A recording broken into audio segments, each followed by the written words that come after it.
All right, we're live. What's up, guys? Happy Sunday night. It's 2 a.m. in the morning. We're starting pretty late.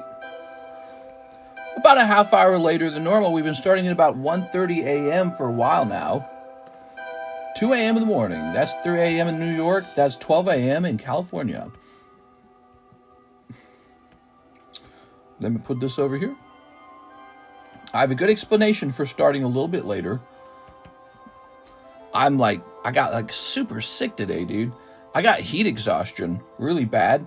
When I get heat exhaustion, for me, it turns into like a horrible migraine and nausea. It's so bad. It's a really terrible experience. But I'm still here. Now, wait a second. This is the old thumbnail. That's not right. Hold on. Something's not right. Oh, well, it started the live stream, but it's using the previous thumbnail. All right, well, let's just play it from here. I don't know. Weird. Let's hit save on that. Drink more water. Nah, that doesn't do anything. People always give that advice. I don't know why people give that advice with headaches. It does not solve headaches. All right, here we go. We're going to say, let's see. I've never had a headache where I drank water and then it just went away. It's just not a thing. Also, I do drink water. I drink a ton of water. So this is going to say hot slab brakes. Hot slab brakes and rocket booster box brake. Let's say Glory of Team Rocket. We're getting real close to the launch of Glory of Team Rocket. Live card shop. All right. Old thumbnail, I'm sorry. This has been delivered where?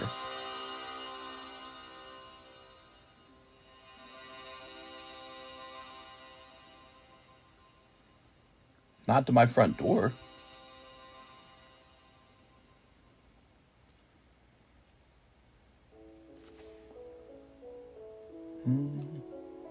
Oh!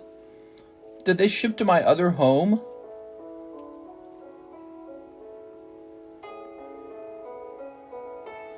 Oh, no, I think they shipped something to my other home. All right, well, I'll have to go. I'll have to drive out there. It's like a 35-minute drive. That sucks. All right. Ah, man. That means we're going to have to load it all up, too. I got a shipment from China of those plastic slab display protectors. That's no good. All right. Let's go ahead and ping the Discord. We might have already had Mr. Alex do that. Has Alex done that? 412. Nope, he hasn't done that. All right. We're live for Sunday night.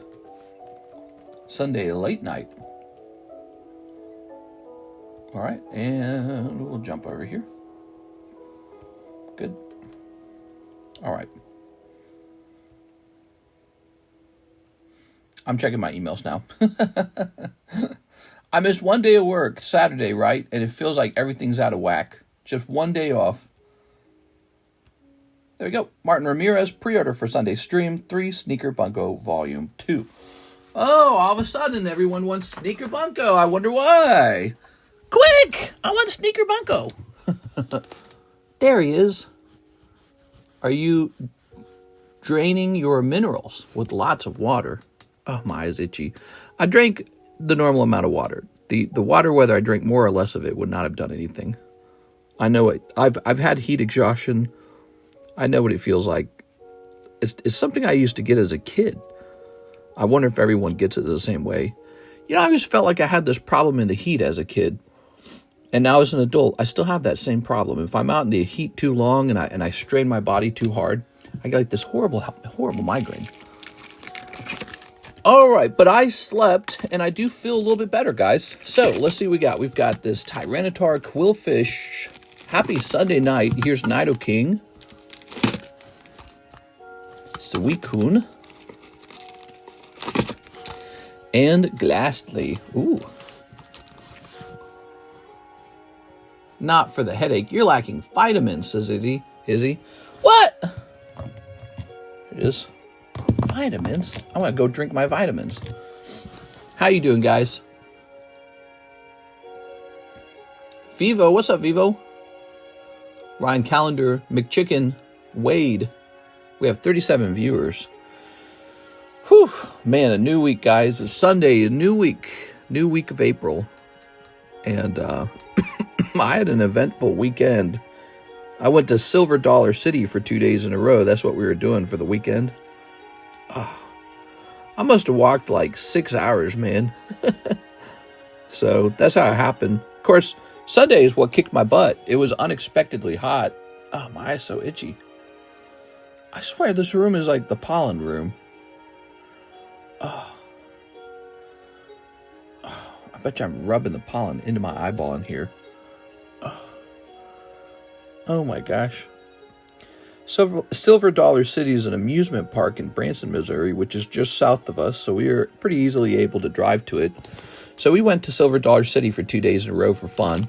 That's what we were doing, and we got a huge exercise on. Saturday was nice. Sunday it got up to like 90. It's April, and it's hitting 90 degrees in Missouri. What the hell? It was supposed to be like 87, but when you stand directly in the sunlight, I swear to God, you cook like a fried egg. It feels like 95. So if you're walking all day long in that sunlight, it's like walking. You know, you ever seen like one of those montages where it's like a main character is walking through the desert trying to survive with no water? It was like that. Boy, we were getting roasted, man. It was hot. Here you are. Here, shop it. Wear your sunscreen. Yeah, I probably got some sunlight. Here's Lunatone. All right. What's up, Domingo Economists? Do you deliver to New Zealand? Yep. Yeah, absolutely. Yes, we do. It's there's 3 shipping tiers: $20 shipment, $40 shipment, and $80 shipment USD. And most shipments will cost $40 USD to ship. So if you end up opening stuff over here and building up a bag or having a couple slabs, that'll probably be about $40. What grade was that Pikachu? This one? PSA 10? $145. I warn you guys, this one's real popular. This one will sell out really fast. This Pikachu right here, he sells every time.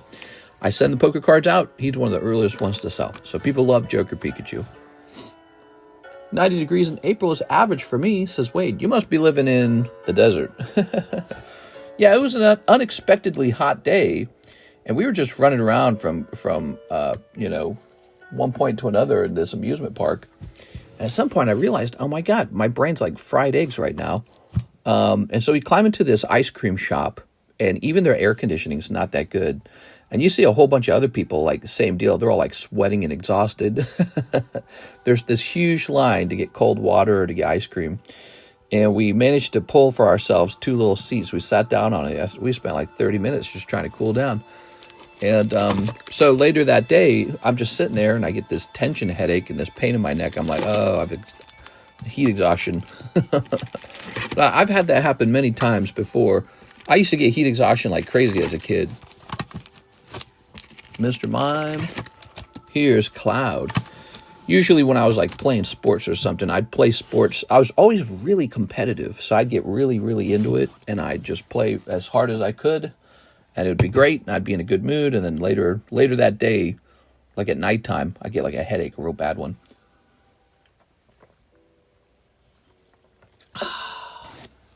You don't get out enough, mister. Well, today's an exception. We went out for sure, man. All right, so Martin Ramirez, 3 sneaker bunkos.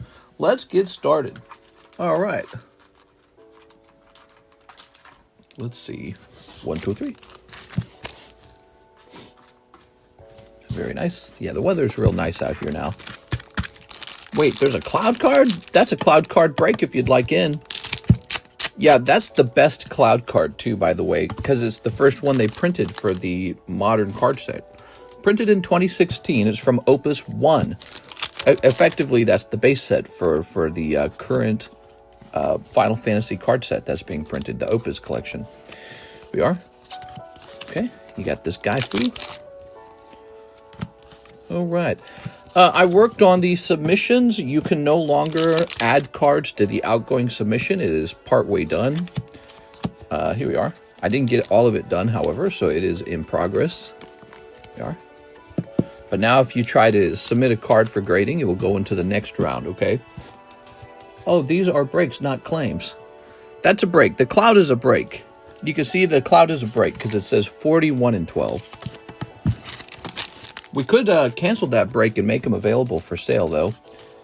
And maybe we would do that because only one person's in here. But if you jump in there, that would make it 2. All right. There was no way around that headache. Highly likely to happen doing what you were doing. Wow, Dr. Izzy, man. Yeah, I don't know. I've dealt with it like my whole life, and I've heard stuff like, well, you need salt. Well, you need, somebody mentioned vitamins. It might have been you. You need to drink more water. I've done all those things. Never really helps. I think the bottom line is you're not allowed to get too hot. I think that's all it is. There it is. All right. 2 days ago, Jonathan Cham. Wait, we already did this. What is going on? So, 3 boxes, Sneaker Bunko, watching you while I work, makes time go quicker. Then Martin, pre-order for the Sunday stream, 3 Sneaker Bunko. And then JC, 3 more boxes of Sneaker Bunko. Okay, I get it. That was a pre-order. So we got a pre-order for 3 boxes of Sneaker Bunko. Damn. All right, guys. Send in those orders if you want to have a little fun for Sunday night.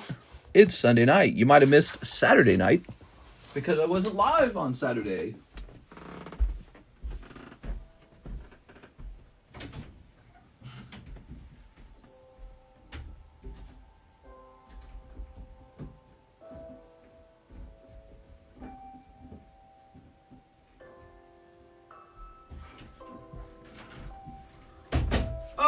Here we are. Ta-da! This Sneaker Bunko is sad. What? What's sad about it? All right.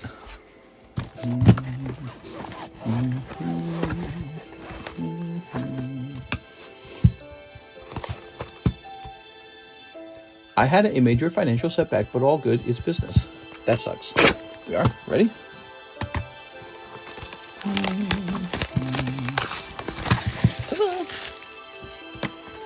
All right, Mr. JC. Ooh. So your promo card is this guy?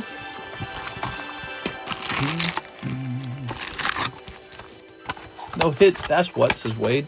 Oh, well, so far. I mean, what that means is that it's probably hot. That's probably why Mr. JC sent in for 3 boxes of it, because he's looking for a hot pull out of these next 3 boxes. Okay. Sorry to hear that, Mr. Hippofat. I'm sorry about your finances. That was a line delivered in the Minecraft movie, so dry compared to all the other lines. It was really funny. Okay, here's cute tights girl. Okay. I'm gonna sub up, but thank you for showing me the cloud card. I'm gonna have to get it soon. Very cool. Thank you so much, man. Yeah, smash that subscribe button if you don't mind.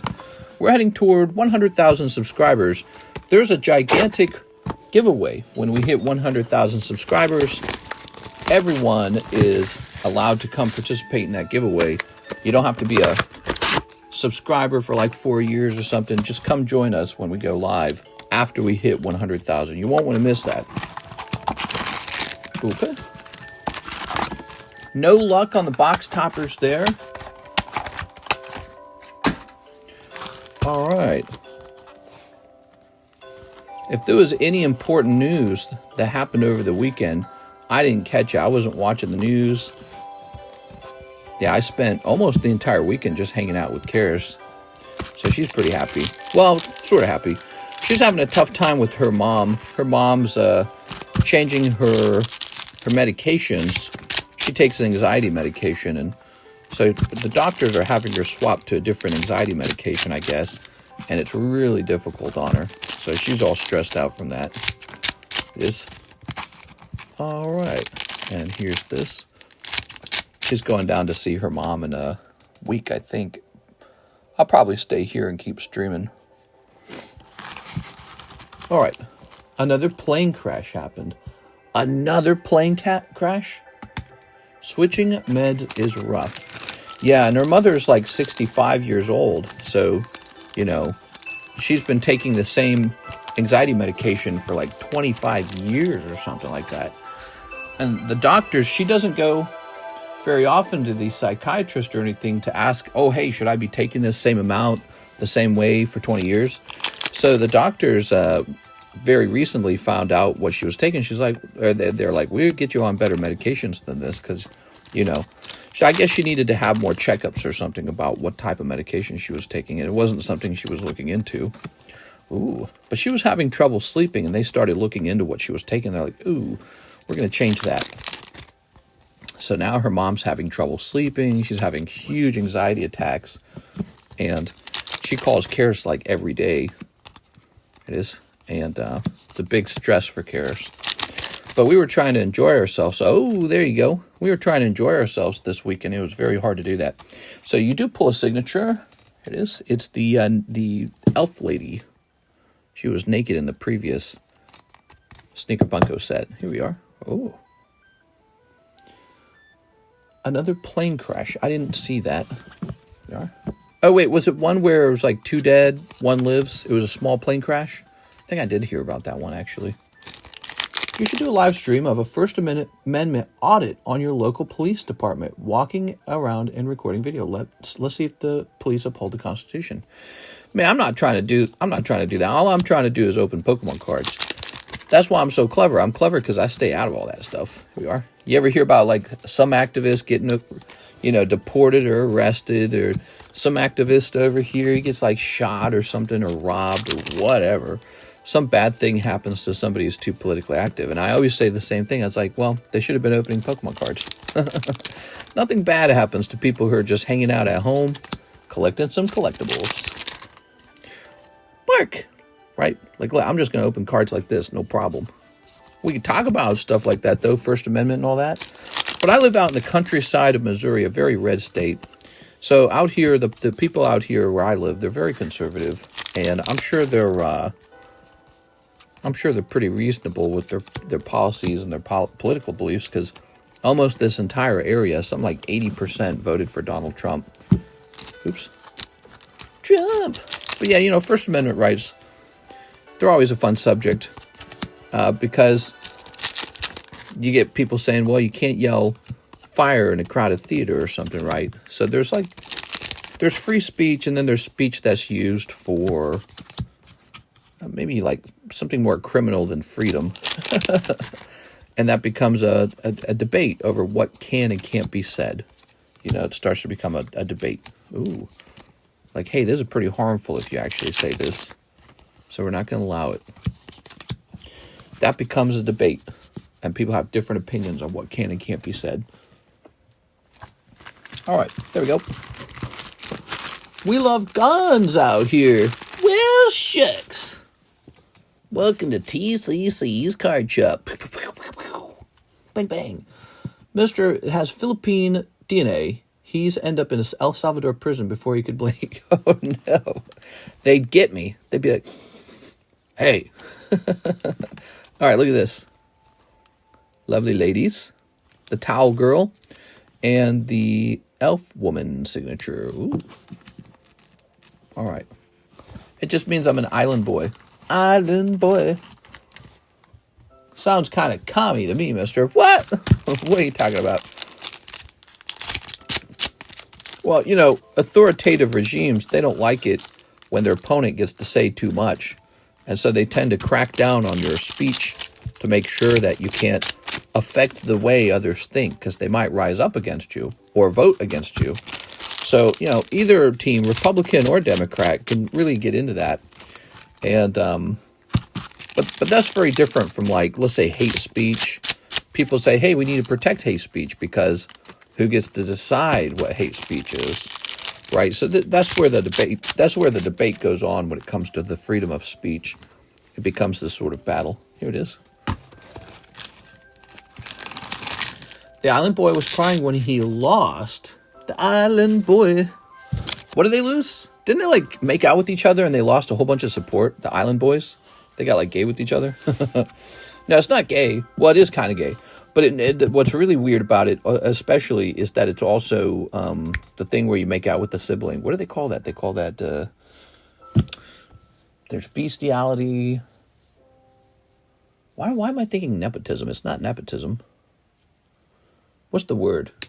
Oh, they did more than that. Oh, they did more than kiss. Ooh, gross. Oh, incest. Not nepotism, incest. Yeah, that's gross, man. Those island boys. God. Is anyone surprised, though? Man, those guys were... They had a... There's a reason everyone was paying attention to them for a short while. Is because they did have a bit of a strange vibe, didn't they? All right, here we are. All right. He was in a boxing match and lost in round 1. He was crying after lol. That sucks. Boxing match. Yeah. Not sure if you know who Vitaly is. Some YouTube that acts dumb, went to the Philippines, did illegal pranks. Now he's facing 20 years in prison there. Yeah, yeah. Hey, honey, I'm out to go do social media pranks with no one's consent. Harmful pranks without consent. See you in 20 years. Hey, you just can't have that, can you? Damn, dude, that's the doggy card. Bark for me. Oh, yeah, and here's the pink-haired girl. All right. All right. All right. Vitaly blanked up his whole life. One of them had a baby. Incestuous. One of them had a baby. Now, son, don't go looking up any videos of mine from the past. All right. Weird, man. It's weird. It's a strange world we live in. All right.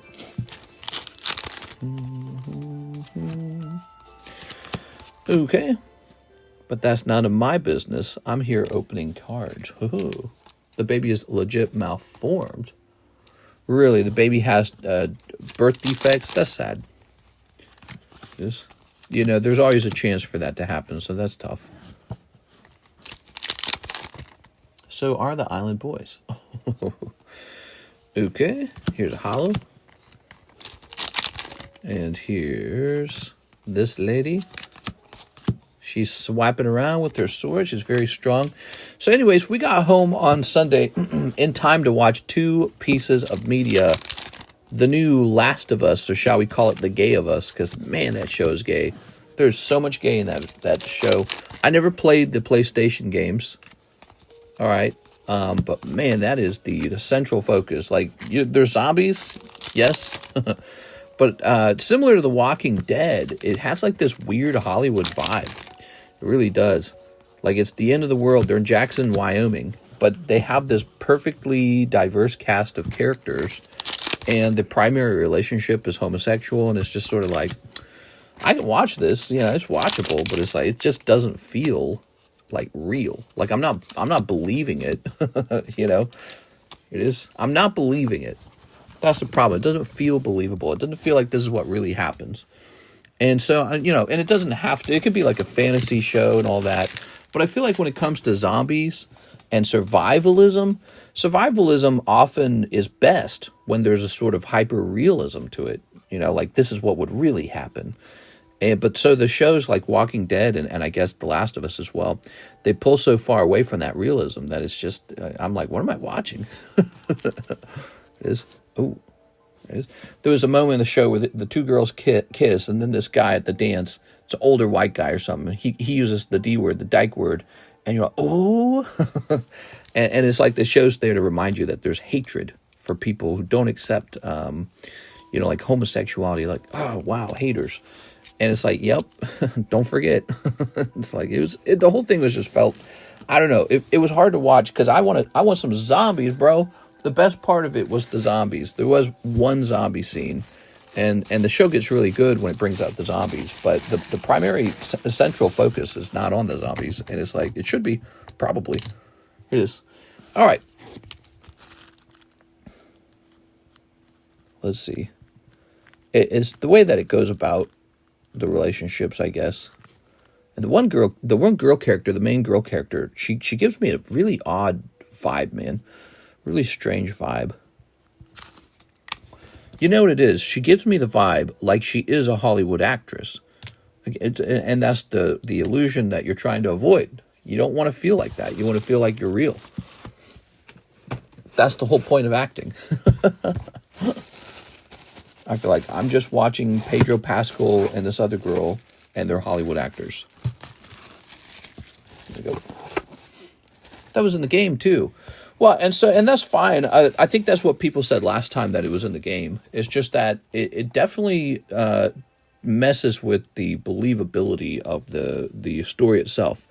If every relationship is like a homosexual relationship and it's the end of the world, and there's only like 10 people left, it does start to be like, really? Just everyone's gay.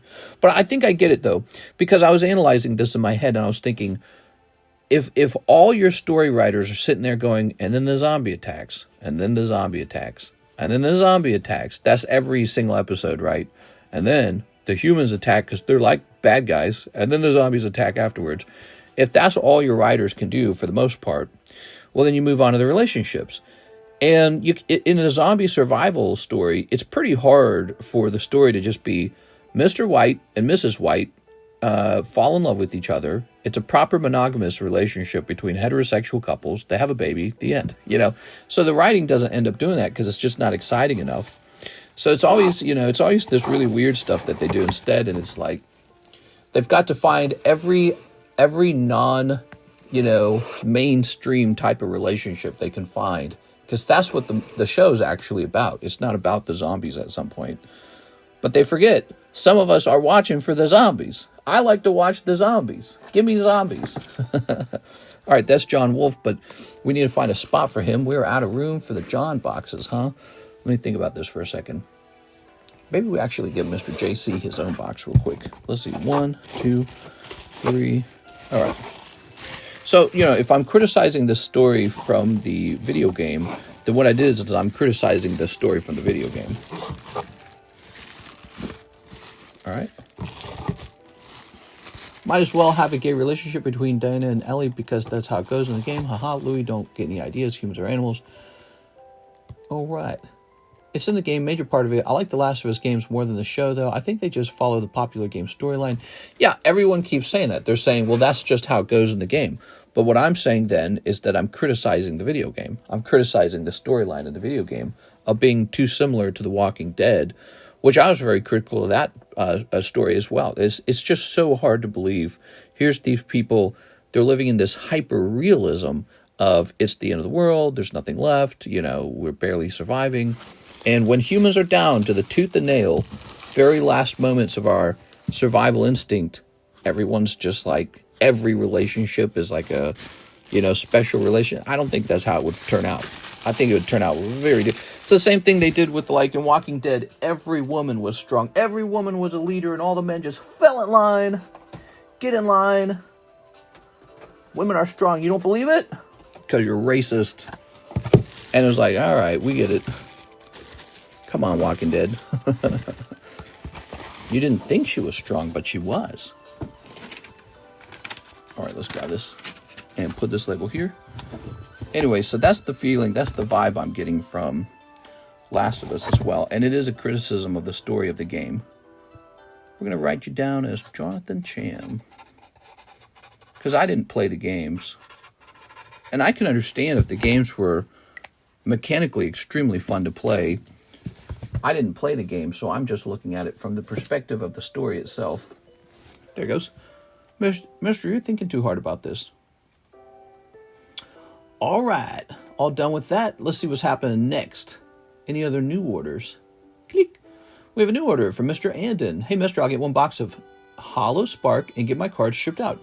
So, we don't have a full box. I think we have this box, and I believe it's missing 2 packs. Should have 10 packs left. 1, 2, 3, 4, 5, 6, 7, 8, 9, 10. There it is. So, 2 packs are gone. For me, the zombie games are best when, or stories, I should say, are best when it's like this thing that I believe could really happen, And I think that's very important. All right. Snipping this. Very nice. Snipping this.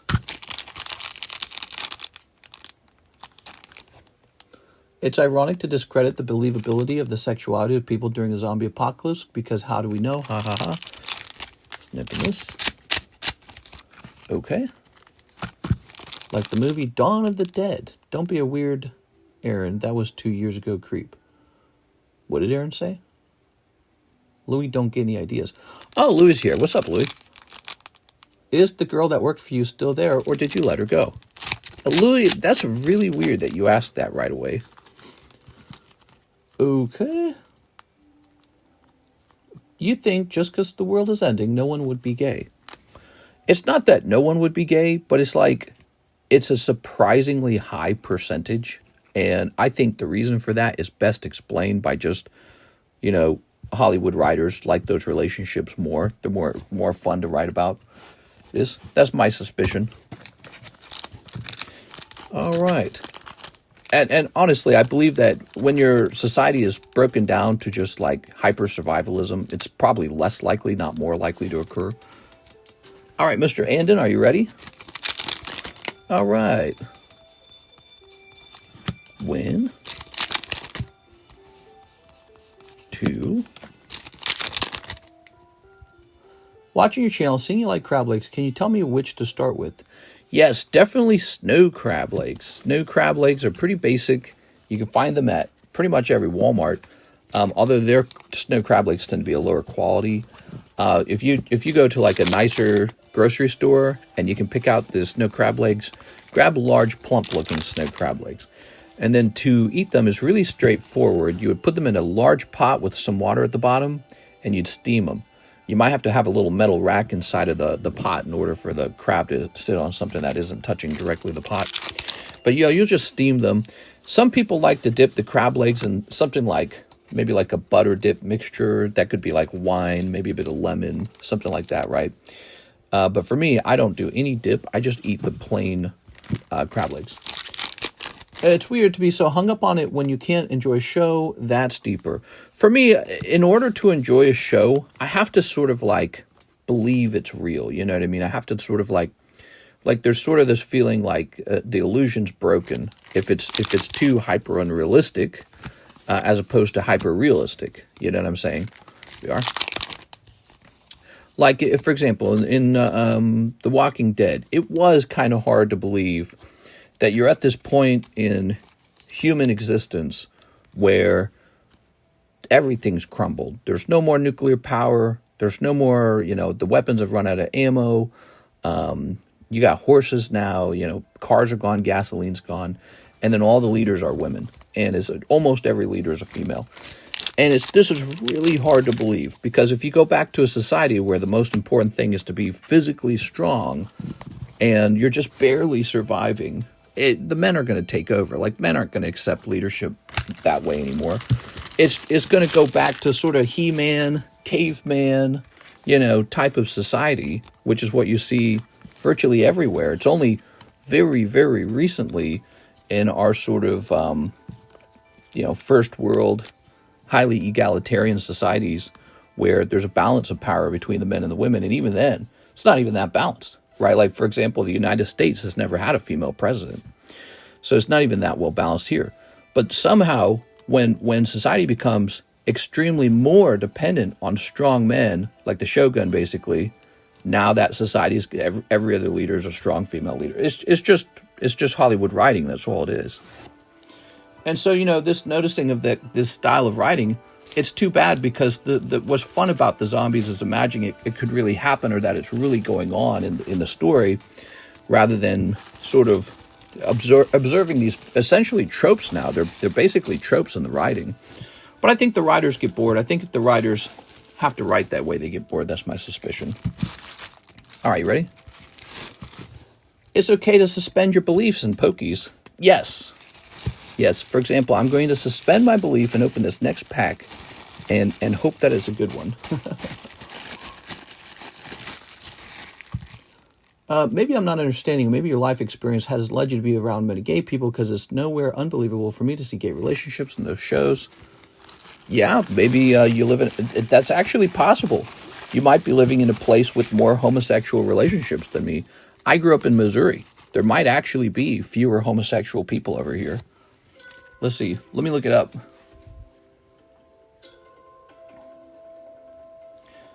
I'm going to go to ChatGPT. What percent... By the way, I'm older too, right? What percentage of the population in Missouri are gay? Is it are gay or is gay? All right. So, 3.8%, 5.5%. That's not a lot. But when you watch a zombie show, it's like 50%. Or maybe higher than that. It might be like 75% of the relationships. Hey, that's Caleb. Mr. Andon. So you're right. It might actually have to do with the fact that I grew up in Missouri. That might actually be part of my perspective. Here we are. Okay. Bro's really asking ChatGPT how many gay people are in Missouri. What's wrong with that? I could have Googled it. Here's Andon. Gave a number like 3.5. I would say that's similar to what I experienced. Actually, I think I talked one day in one of my live streams. I mentioned we had gone to a mall that we don't normally go to, further away mall. And I was surprised to see a lot of young people, were presenting as LGBTQ. And this was surprising to me. I was like, wow, times have changed. That's what I was saying in that live stream. Because, people my age, when we were that young, you just didn't see it. It just wasn't a thing. It was virtually like maybe one person out of 100. All right, so all this needs to be shipped. Let's see what we're doing on the cost of the shipping here, Mr. Andon. Give me a minute.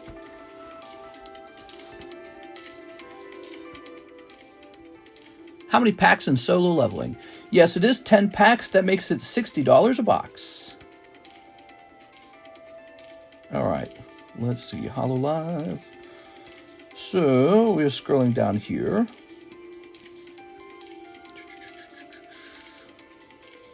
I believe it is under other card set, right?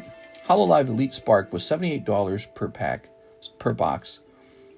But you actually did not have to spend that entire amount because we didn't have enough for a whole pack. You sent the full 80. Awesome. That is awesome. So we're definitely getting this label made. Let me go ahead and reset my shipping software. And you are owed 2 packs worth. And I believe we're going to get a restock of that.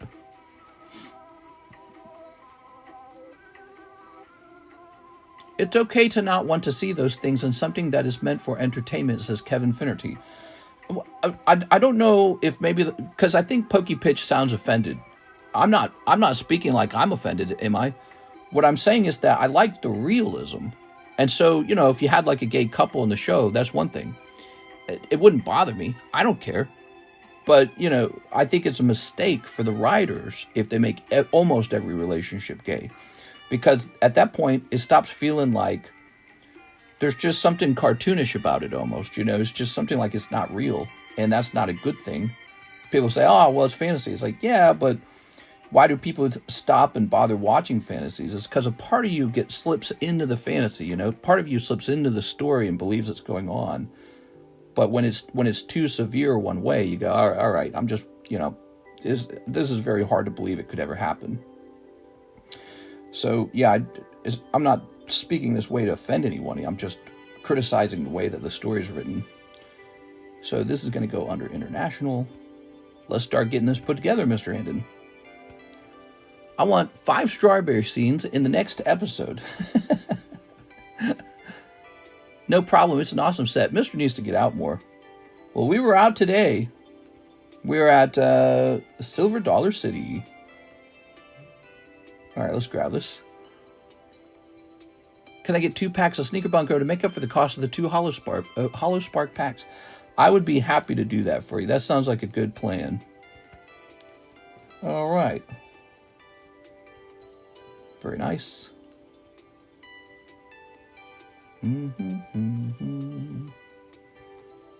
Okay.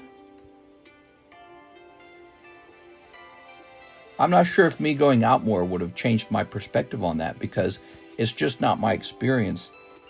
Again, maybe it's because I'm in Missouri. Don't forget that part. But maybe you're like in California or something. We get a lot of people from California, and I don't know what percentage of people are like homosexual relationships in California. Maybe it's a much higher number. But probably not as much over here. It is. Missouri is a red state. It's like a super red state, man.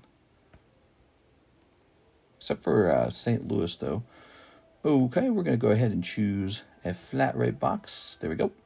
And now let's pull the scale out. We're going to go ahead and weigh this bad boy. Mr. isn't representing his ideas as 100% factual, if I'm not mistaken. He's saying to him, it doesn't work. Well, yeah, what I'm saying is, I think the show should be careful to maintain a sort of feeling like this is a really, like, this is a thing that's really happening. You are. Okay.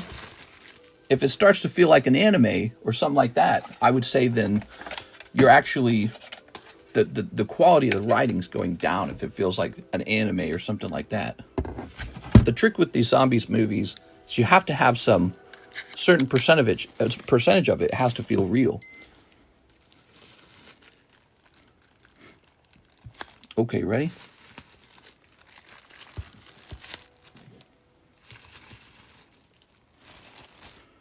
Okay. Okay, there we go. Very nice. The show makes a wild amount of money, is very successful. Mister's allowed to not like it.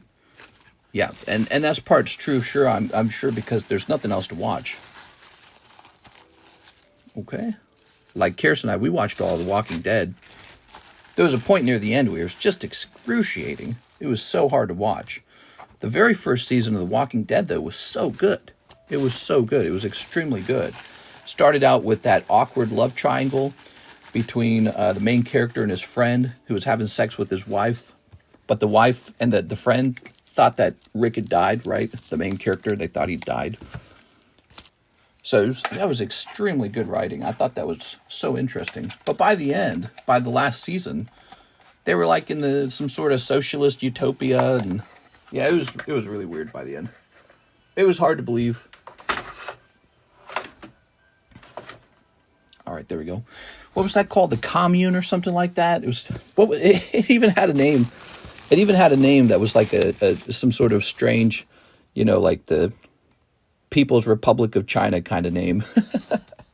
And it was just like, all right. Let's grab this box over here. I couldn't stand Walking Dead very long. Right. There we are. But the early seasons are extremely good.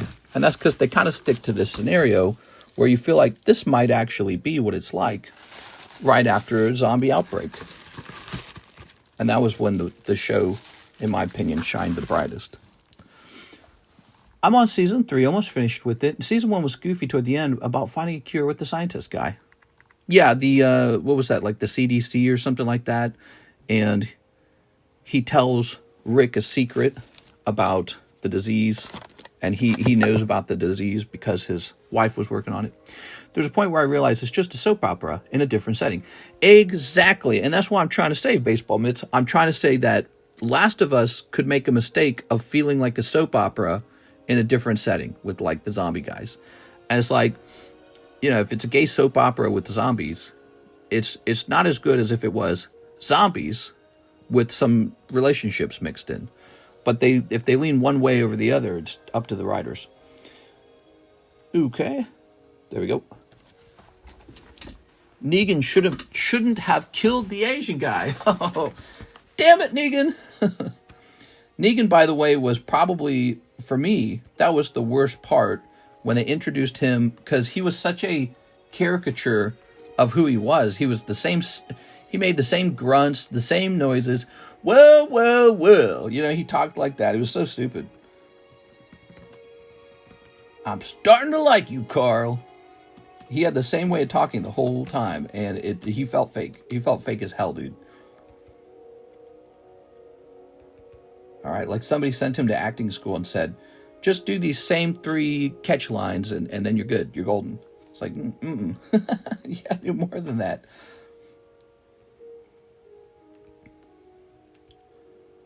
All right, I think we have a label for you. You ready? Okay. You're just like an angel. Your skin makes me cry. Well, I'm a creep. Okay. Walking Dead survived without me. Last of Us survives without me. Not for me. Anyone watch Homicide? Okay, there it goes. Okay, can we print this? Print. International labels always require a lot of extra work. There they go. Yay, we did it. Ta-da! Thanks for the spoilers, guys.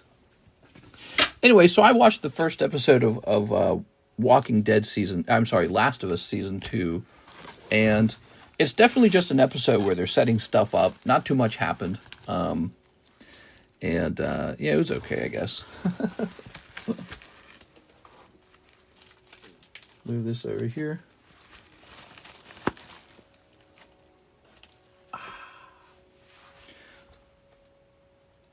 Okay. I would say it felt too much like The Walking Dead. You need 2 packs of this. Boink. So that's for you, Mr. Andon. Now, Glenn inserts title card. All right. Welcome, guys, to my Alpha Male podcast. I'm a high-value man. I'm over 5 foot tall with a 5-figure income. That puts me in the 1%. The 1% of men. Sorry, females. All right, we got a holo. Okay, and here's a holo. But so Last of Us 2, that was one thing we watched tonight. The first episode of that came out tonight. We watched another thing that just came out as well. Black Mirror is one of our favorite shows. Karis and I, when we met, we started watching Black Mirror. I don't remember exactly when it began, but Karis and I started our relationship like 12 years ago. So we've been getting old together. At this point, it feels like it. And we watched all the Black Mirror episodes together as they came out. It was like a tradition to watch them. So they've released a new season. We just watched the first episode. And so the first episode is like a part 2 for their Star Trek episode. So it's a part 2 of a Black Mirror. I don't know if they've done that before. Have they ever done a part 2 before? Black Mirror episodes tend to not have part 2s. But they must have liked that episode so much, they said, let's get another episode to that. Nick Weeg, 2 Sneaker Bunko. Well, Mr. Nick Weeg, we're going to get you 2 fresh Sneaker Bunkos. How about you guys? Do you guys watch Black Mirror? That is one of our favorite shows. It's a cool show. The idea behind Black Mirror is always, what will the future look like? And it tends to take kind of a dark turn. But it tends to investigate, or not investigate, but imagine what the future of technology is going to look like and how it's going to affect our society. And some episodes are just dead on. They're so clever and they're so fun. Some of those episodes are just really good. Sometimes they're not so good, but that's okay. They can have some hits and misses. I would say the first episode was definitely a miss. It was fun. It was a good film. But it was not a good Black Mirror episode. Actually, I felt like they did this in the last season, too. Garchomp. Ooh. The last season of Black Mirror has made this mistake where the episode wasn't about the thing that made Black Mirror so popular, which was this observation of technology. Well, that is the problem with this first episode of the new season. It was technological, but the story, I don't want to give away any spoilers. The story gets so far away from being something that could happen that it just feels like it's not a Black Mirror episode. It's just a sci-fi episode. That's all it was. It was just a plain and simple sci-fi. It failed to make you feel like, whoa, this is something that could happen one day. We are. All right. Damn, is that Red Jack card really going for 280? Where'd he go? Yeah, he probably is, because that's Trainer Red. We can double check the price, though, if you'd like. Glenn is insert title card. Tammy goes, zzz. Tammy, put the chainsaw away. Why you got the chainsaw out, Tammy? There you are. Tammy's got the chainsaw out. Racist, why can't it be White Mirror? Oh, it's funny you say that, because that's what I called it to my wife. I said this episode wasn't Black Mirror, it was White Mirror. Here's Nick Weeg. But we both pretty much agreed it wasn't a very good episode. We didn't like it. It was fun, but it wasn't Black Mirror. It was just a film. Red is my go-to, so I had to ask. Chainsaw Man? She was doing the Chainsaw Man sound effect. I have a bag, says Nick. All right, let's go looking for that. But if you recall, the first episode of the Star Trek, whatever you want to call it, Black Mirror stuff, here it is, mostly centered around this idea of being able to create a digital clone of a person by stealing their DNA or getting their DNA somehow. You can make a digital clone that is extremely similar to the person that you stole the DNA from. Maybe even down to the memories or something. It's quite strange. Like, you know, that's part of the fun of Black Mirrors. They don't always explain how all of it's possible. You just kind of have to bridge that gap with maybe a little fantasy. But the problem is, if the fantasy is too much of it's required, if there's too big of a gap between what's possible and what's not possible, then it stops being a Black Mirror episode and it swaps over to just being like a fantasy or sci-fi. And that's what they did wrong today. Aaron Searles, 2 Heat Wave, 1 Battle Partners. All right, 2 Heat Wave, 1 Battle Partners. You got it. Ow.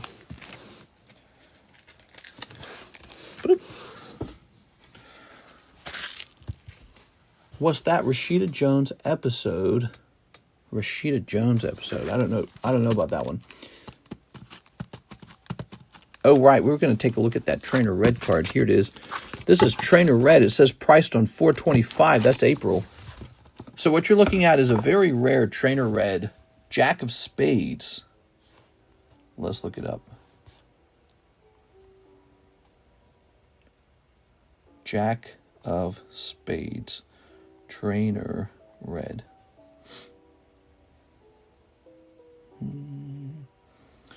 Let's just try, let's try saying, PSA 10, Trainer Red. Okay, let's try that. Let's try typing in poker. Let's try typing in Pokemon. We have to find some way to locate this. Jack, maybe? Jack, Red, Poker, Pokemon. Here we are. So here he is. So that's one right there. $325. Notice here's other copies of the same card, but it's really ugly. See the green and see the red camo in the background? Super duper ugly, right? You don't want to buy this version. You want to buy this version. He doesn't have the camo. What's going on there? Well, he is a blue deck version. There's 2 decks, blue and yellow, that have that camo removed, but the red and green deck have the ugly camo. It just makes the card so much uglier. See that? Look at that. Very ugly. You almost can't see him. I call it camo. I don't know what else you want to call it. But this is the beautiful yellow deck version. And notice it looks just like ours. We got blue and that's yellow. Now, there's 7 people watching that. That one's $325. Wow. So ours is $280. That's actually cheaper. Remember, no taxes either when you buy it. So $280 for the blue deck version. Blue deck's also very popular. Blue and yellow. Although you could argue yellow might be the most popular. All right. There we go. The brain software that gave her ads, or she gave those around her ads in daily life. Gave her ads. I'm not sure I remember that one. But there's a lot of episodes of Black Mirror that are kind of like that. Like there's the one episode, the main character I think is a black guy, and he has, you know, he's got the software where the walls around him are ads. Everything's a TV screen. And his job is to ride like a exercise bicycle along with everyone else, and you get like these credits for riding the bicycle, right?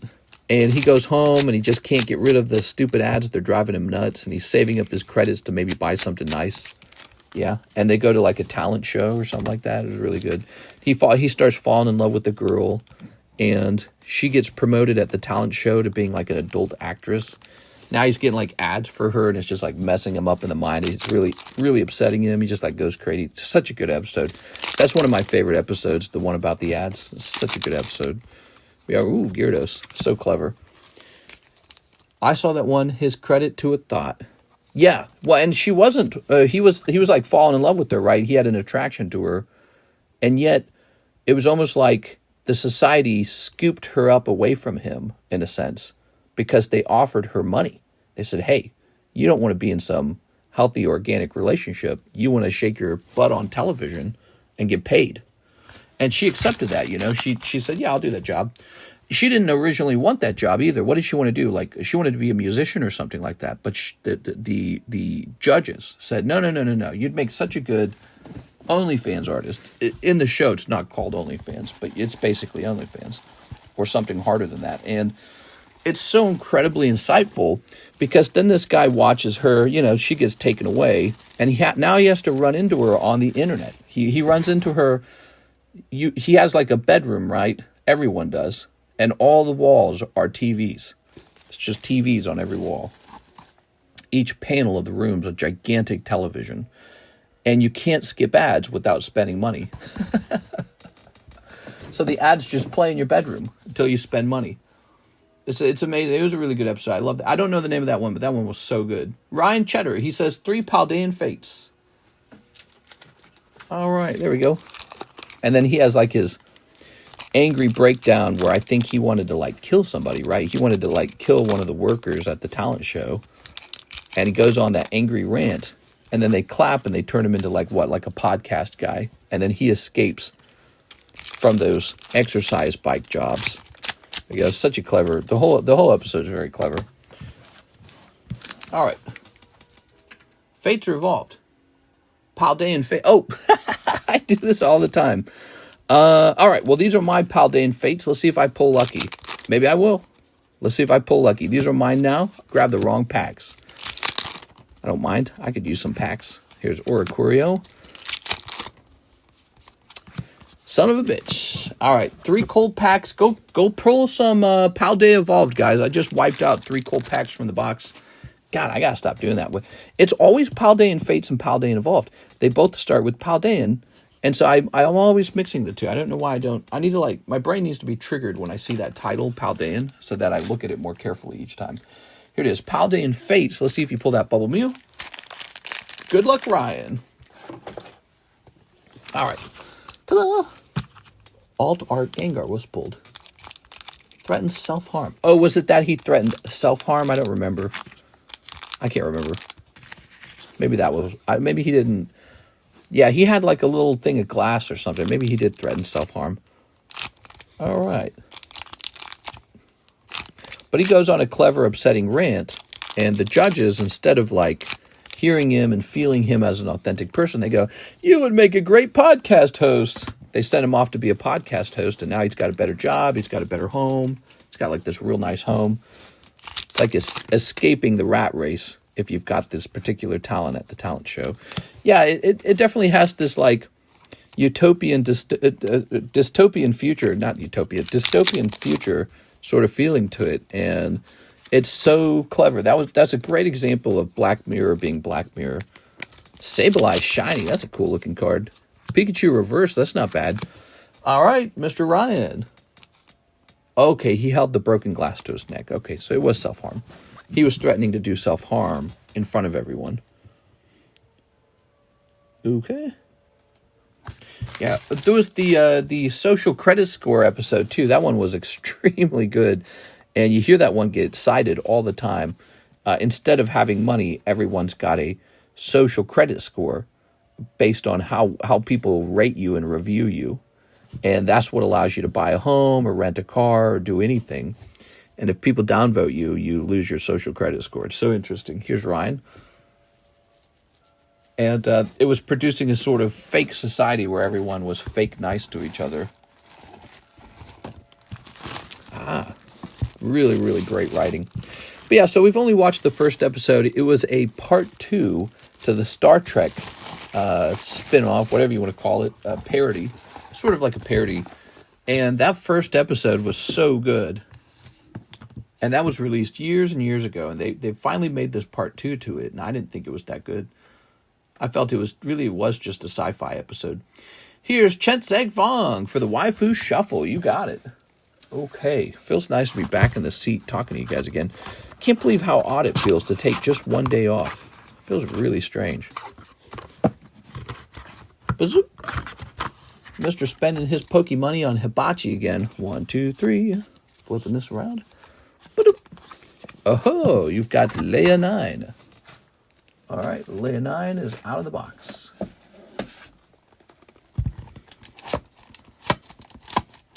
think we're supposed to get something nice in the mail tomorrow. I'm not sure what it was. Might have been a PSA return. All right, here it is. This is from Star Wars Chrome Galaxy 1, 1993. It's a long time ago. Mr. I had a pre-order from the other day for a Sneaker Bunko box. Oh, we better take a quick look into that.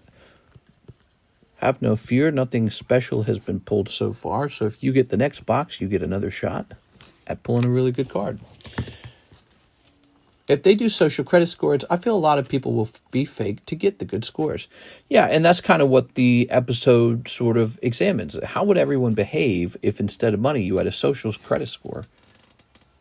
Your money was the social credit score. It was really cool because it's not too far away from how things already are. When you want to be a celebrity, everyone's got to love you. So you better say the thing that gets all the upvotes. Don't offend anybody. Don't say something like a simple truth or a simple reality. You got to say the thing that makes everyone smile. And that's the cleverness of the episode. It's like, see, it produces a fakeness. All right.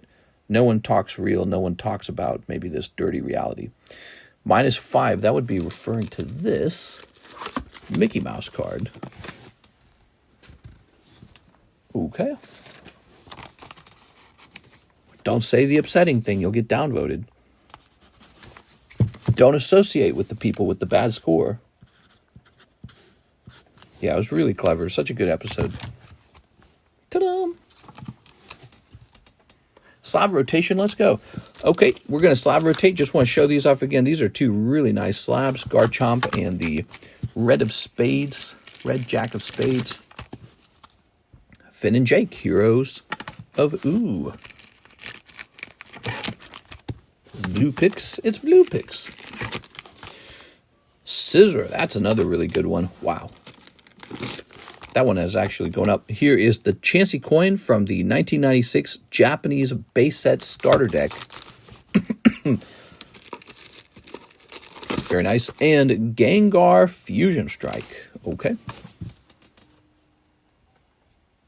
Chen Vong says he had a pre-order. Let's go see if we can chase that down.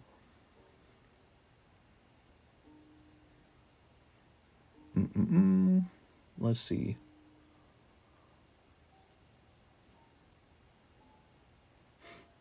Oh, here it is. Probably this one right here. For Sneaker Bunko 2 1 day ago. Yep. All right, you got it. Oh, we have one more box. I didn't catch this. I missed this. We do have one more box of this Elite Spark Hololive. It was buried. Look at this, guys. One more box of this. Okay. Now we know. It was buried. I didn't see it till we moved stuff around. Ready? I thought we were sold out. No, there's one box left. I'm trying to convince my boss to open a consumption lounge arcade, and he wants to make it like Dave & Buster's. What? Okay. Oh my God, such luck, dude. So again, I think the box toppers have to be treated like a hit when you get the right one. But here it is, one of the sexiest box toppers in the Sneaker Bunko series. Sneaker Bunko was sort of like famously naughty.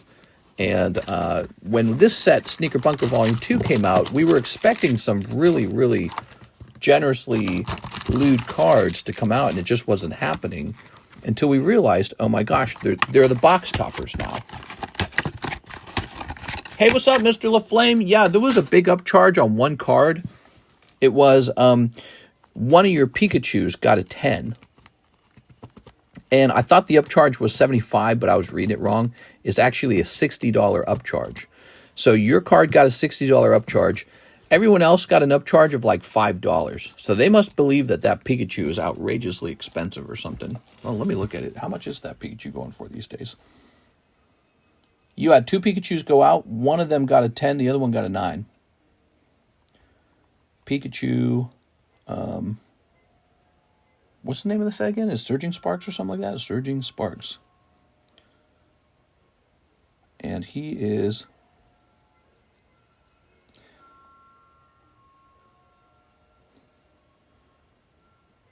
He's not just $880, is he? That doesn't seem right. No, he's multiple thousands of dollars. Is that right? I don't know. He doesn't seem that expensive to me. I don't know. PSA's just really mean, dude. I don't understand them at all. They were upcharging. I got some 9s on these Pikachu, Van Gogh Pikachus. I got 4 of them.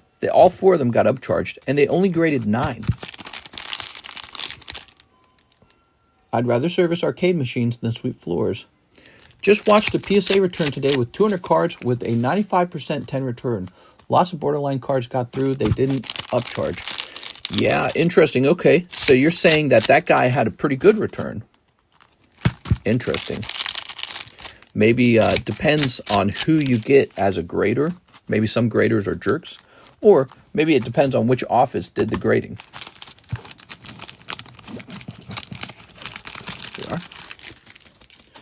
All right, here goes. So you did very good already with your box topper. That might be your best pull. I would take that, try to get a 10 on that card, and when it comes back, dude, I'd try to ask like $300 for that card.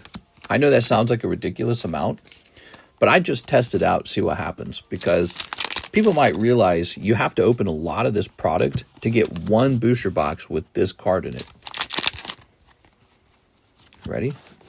So a 300 on a 10 would not actually be super unrealistic for the low pull rate as a box topper. The box topper, the box topper loot pool is pretty wide. 1,000 and a 10. Yeah, they're ridiculous, dude. There it is. Bro, 9s shouldn't be getting upcharged. Why the F? Hopefully they ship out the submission too soon. Yeah, they suck, dude. Okay.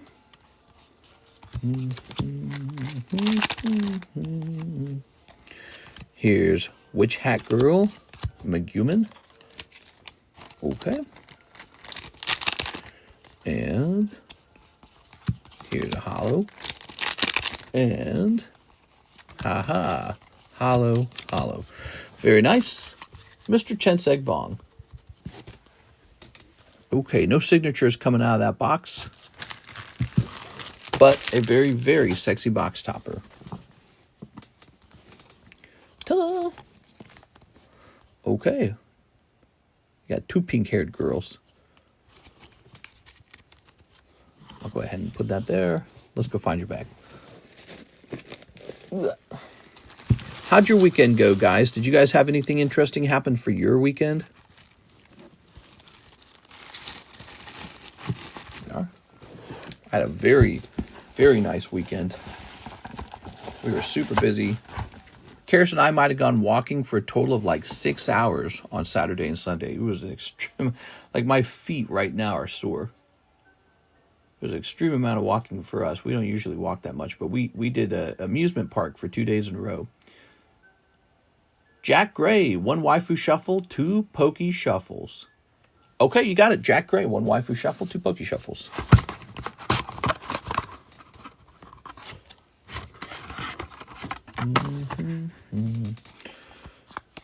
Ready? Boop. All right, 1 cold card, 2 Pokey Shuffles. Oops, I'm going to drop those if I'm not careful. Ooh, Pokey Shuffle box looking fat. Like that Gengar 9. He might go into the Pokey Shuffle right now. Did you get corn dogs and cotton candy? We did a great job of avoiding eating any junk food. So I'm pretty sure we burned a lot of calories. We had Indian food 2 days in a row. I let Karis pick out the restaurant twice, and she picked Indian food twice. She really likes Indian food. Temple of Mewtwo 9. Let's go get it. I got butter chicken naan or whatever it is. All right. Tiki masala that. She really likes that food. I should learn how to cook it. Okay. My favorite out-to-eat food is Asian. Like Japanese or Chinese or Thai. Tossing that over there. She likes that bread, man, that they make at the Indian restaurants. The clay oven bread. She can't get enough of that. Okay, very good. This is a Topps the movie. And you're looking at the Temple of Mewtwo. This is where he hosts all the competitions between the trainers and his cloned Pokies or whatever they are. Let's see. Did you see the Panini Minecraft cards are going up in value due to the movie's popularity? We have Minecraft cards, Panini Minecraft cards on the menu right now, guys. Minecraft cards that you can grade because, you know, that's what I was doing with my money, buying Minecraft cards. Garlic naan is #1. Yeah, it was pretty good. You know, I was eating it and I was thinking, how is this any different than like cheese and nachos or pizza or, you know, like spaghetti and pasta sauce? It's got this similar sort of like, you know, it's the same basic ideas. You get this carb. It's a nice crispy bread. Not exactly crispy, sort of crispy. With a little bit of burn on it, right? And then you got this delectable sauce. There has to be like cream or something in tiki masala, right? That's the only explanation for it. So it's like a tomato sauce with a lot of cream in it. And that's like mixing fettuccine sauce with tomato sauce into one blend, right? That's what it feels like. So, yeah, I mean, I'm sitting there thinking about it. You ready? 1, 2, 3, 4, 5, 6. But she loves Indian cooking. We don't have an Indian restaurant where we live. So, you know, we were out in Branson, which is just south of us. And she made us go to the Indian restaurant twice. It's so funny. There you go. Heavy cream. Yeah, something, dude. Something. I don't think you're supposed to eat a lot of it. It almost feels like it's too thick. This too rich. That's what I mean by that. Now, how about this Espeon, huh? Yogurt and butter. Yeah, something, man. It's extremely decadent. Oh, well, actually, there's a pretty visible gray dot right there. All right, I'm going to have to agree with PSA's decision that this is a 9. That gray dot's so out of position. I was going to say there's kind of a light gray dot here, but it's so subtle. Makes me wonder if another grading company would even notice it. But the dot on the back is not subtle. It's really strong. Okay. I was watching through the episodes of the latest season of Family Guy, too, by the way. That was another thing I was doing on my weekend, since I was just having fun this weekend. And I got to say, I was not that impressed. It just didn't feel that good. I think it was like season 23 or something like that. Season 23 of Family Guy. And, man, I don't know. It just didn't feel like it, didn't feel very inspired. They were using old jokes that they used many times for their characters already. It is. They might need to freshen up a little bit with some new material. I never watched Family Guy. South Park #1. I like Family Guy. Family Guy can be really good sometimes, but I don't keep up with it very often. But I was watching season 23, and I was like, I'm not missing out on much. Okay, so we need a new box of battle partners. Where am I keeping battle partners? I don't remember. Let me go look for battle partners. I'll be right back, guys. Thanks for joining so late, guys. A really late night stream.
might be sold out of battle partners.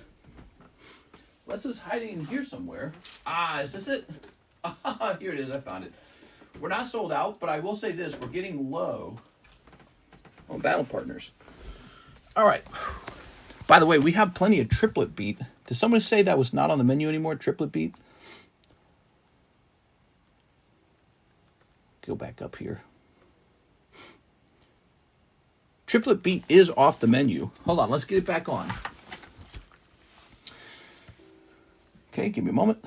Yeah, triplet beat is back on the menu. Set for the Espeon. Here it is. Removing that from the table. That's a cheap Espeon, right? So, triplet beat is one that's been going up, right? Do do do do do do. Scooby Dooby Dooby Buns. I noticed Heat Wave Arena is at $6. It's coming back down to $5. That's a price drop on Heat Wave Arena. It is now $5. Next, let me work with this triplet beat. Isn't that nice when the price goes down instead of up? Okay. Case. What if I wanted to restock a case of these? You're not missing out. Troy Malice says, yay! Oh, so triplet beat looks like it is getting quite expensive. Probably because of that amazing Magikarp pull that comes out of it. Divided by 30. Okay, so triplet beat should be sold at just about $6 a pack according to this. So we're going to do $6. Okay. Well, let me look at, because I got to decide on how I want to sell it. That's a case price that I'm going off of. Sometimes the case prices are much more expensive. You have to understand that. So for triplet beat, even though the case prices, well, yeah. Now that's tough, man, because I've got a nice case here, and I paid for the case. I don't know. Maybe we do $550. Let's do $550. All right, so we're going to do $550 for triplet beat. Okay. But these are coming from a fresh case, okay? Please understand that's where the price is coming from. Oftentimes, especially as the set ages, a case is much more valuable than loose boxes. And we tend to restock on fresh cases, not loose boxes. There's a good reason for that, too. Not only do people prefer cases because they're trying to invest in a case, people prefer cases because they know it's an unsearched way to buy the product, meaning no one's pulled out like the big hits yet, whereas with the booster box, that might be coming from a case where the big hits have already been pulled. All right. I think all prices might be dropping soon with the Rocket set coming out Friday. No, that's not the reason for the price drop. The reason for the price drop on Heat Wave Arena is because I was able to get a restock on it. That was all. The price was temporarily higher because we only had like two boxes left. Now we have a whole fresh case of it. So sometimes you'll see me do that. You'll see me raise the price of a set on the last 2 booster boxes or something like that. And then the price goes back down afterwards. Here we are. Thanks for your patience, Mr. Aaron. Oh, did I turn my music off? Let's turn that back on. Actually, let's back up.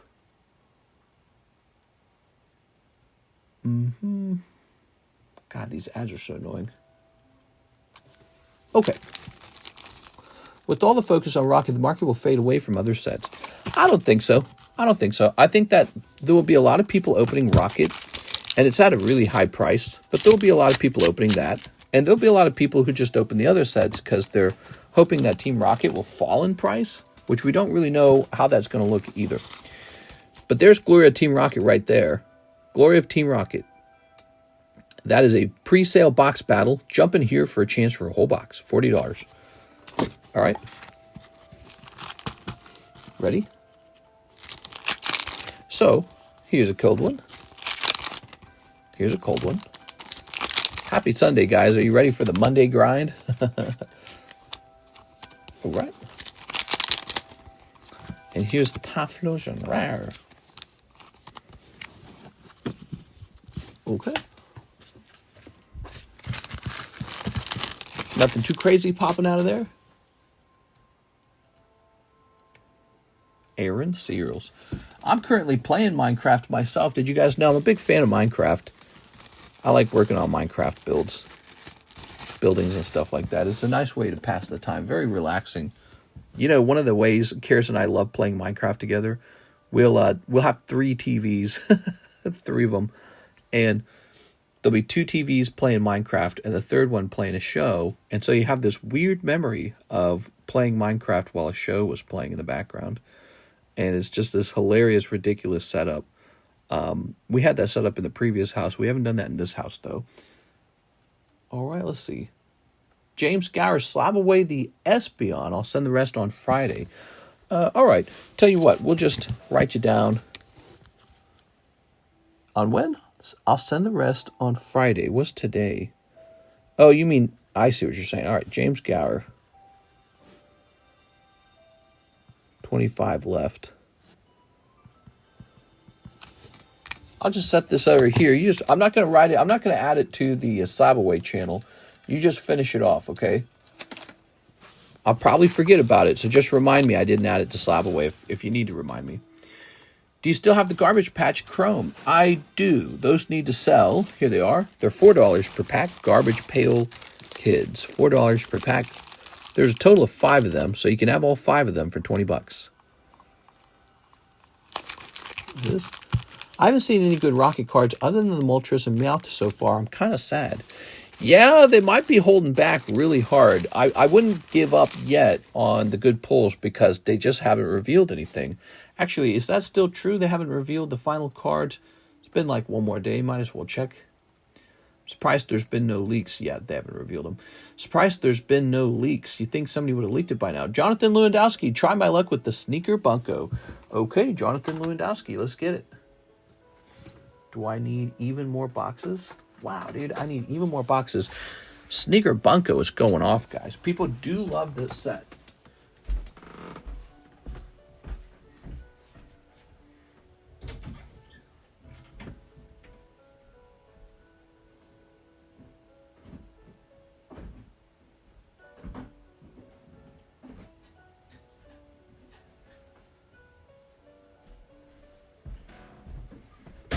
Tomorrow is Monday, shipping day.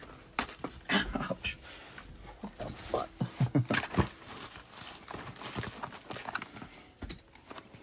Oh, yeah. Good luck in there. Where can I set this? Maybe right here? Okay.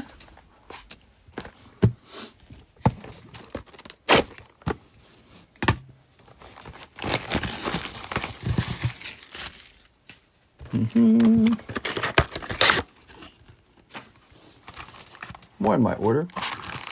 1 prismatic and 1 heat wave. Nice. Okay, you get this normal girl card.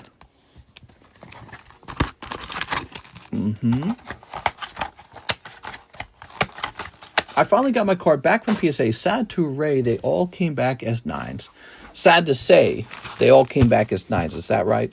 I'm sorry, dude. I'm sorry. That sucks, dude. All right, here we are. Here's this. And here's this.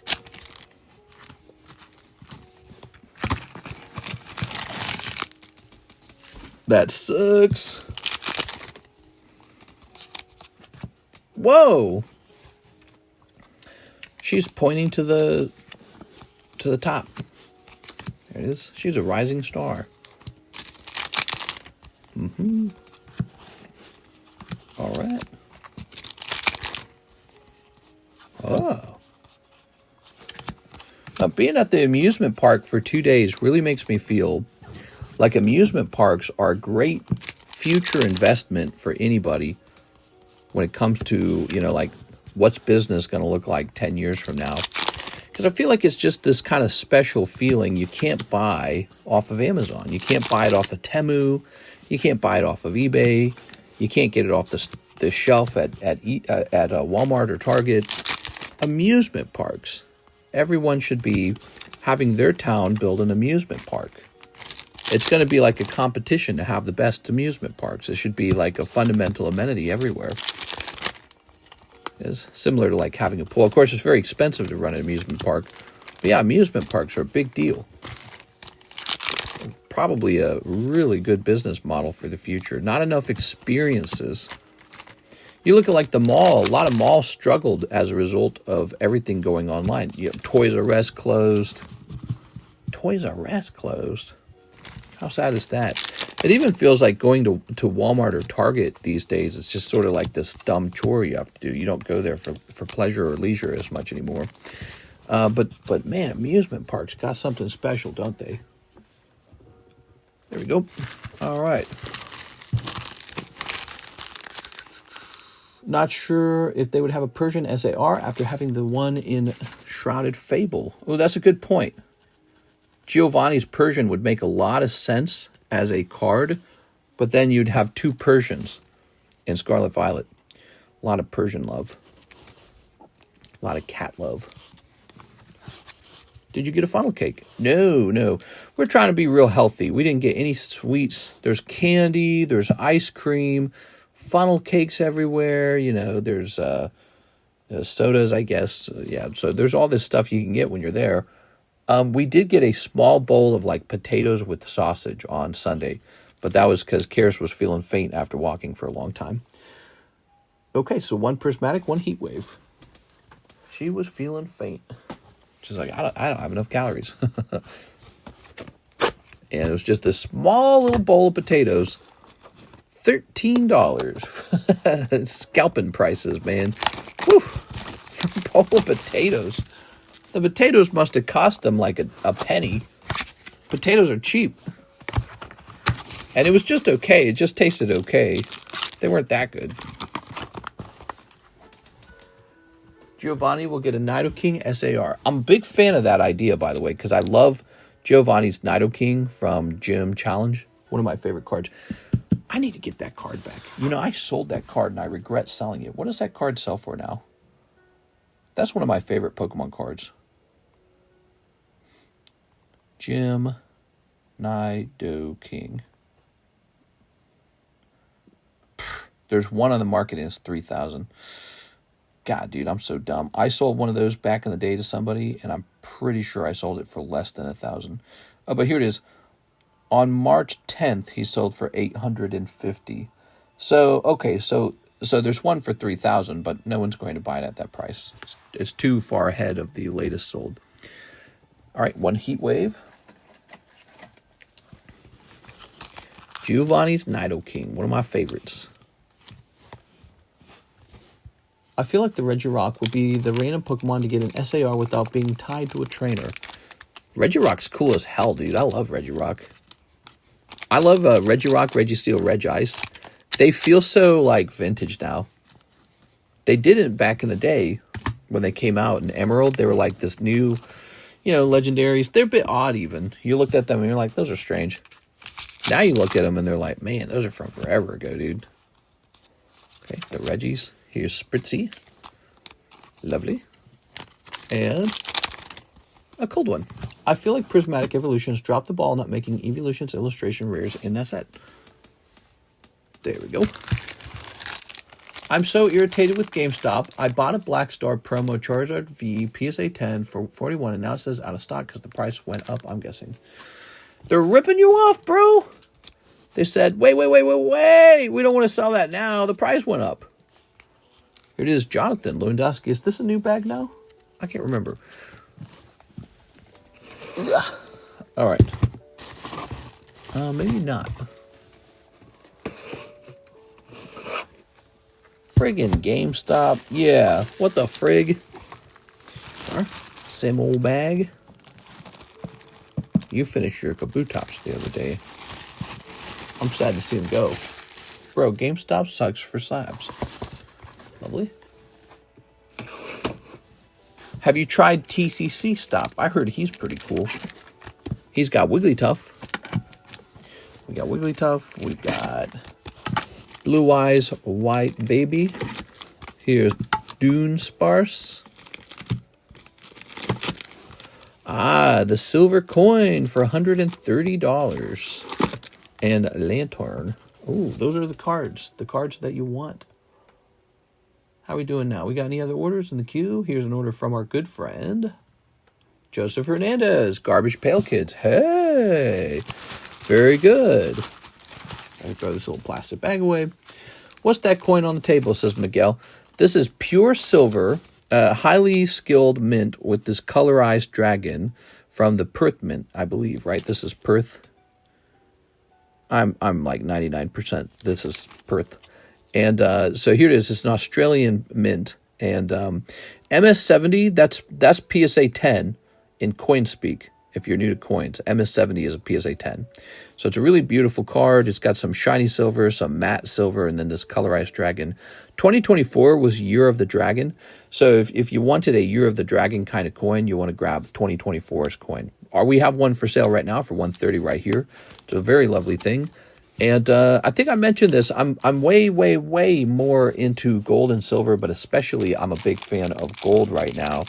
We're going to be doing gold on the table. So there's going to be gold for sale, gold for trade. If you participate in a break and you get a great pull out of the break, or you get a great pull out of the live customs or the Poke Shuffles, and you just decide you don't want, you don't want that particular card or something, you're always going to have the ability to trade that in for something like gold. All right, but I've bought a variety of gold coins now. Maybe I buy one more gold thing. I should buy a full 1 ounce coin next. Make sure you get gold U.S. Mint coins, no capital gains taxes. It's the best loophole. Here we are. Ready?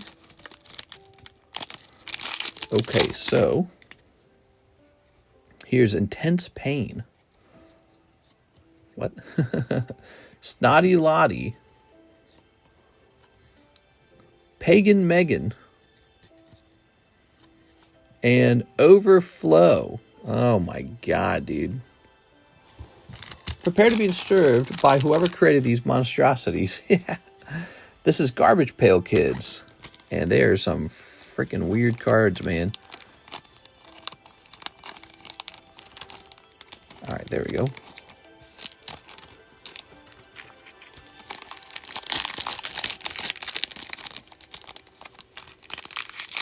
Okay. Lollipop. Lolly, lolly, lolly. Get your adverbs here. Uplifting Clifton. Nasal Hazel. Totaled Todd.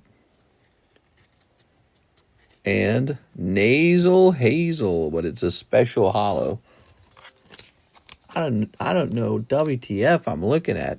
These are called Garbage Pail Kids. We are. We had a couple spare ones for sale, and they are now getting opened. Okay, lovely. I like it though, and I don't know if I should. Here's Harry Canary. Poodale. All right. Poodale is yellow. Trashy Trudy. Airhead Jed. So they can have two different names. And Crompactor? I think it's Crompactor. Patty. Ew. That's so gross. Only thing these cards are good at is rhyming. So gross. All right, well, wait. Let me put this away. That Minecraft music playing. Okay.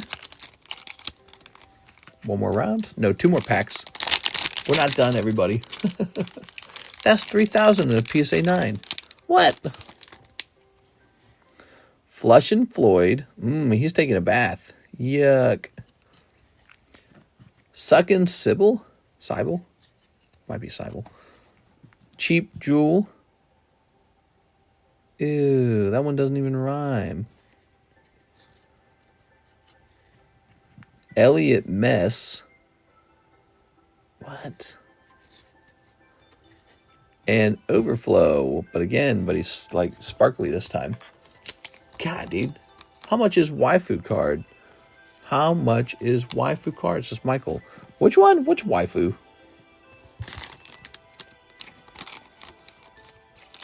All right. Okay.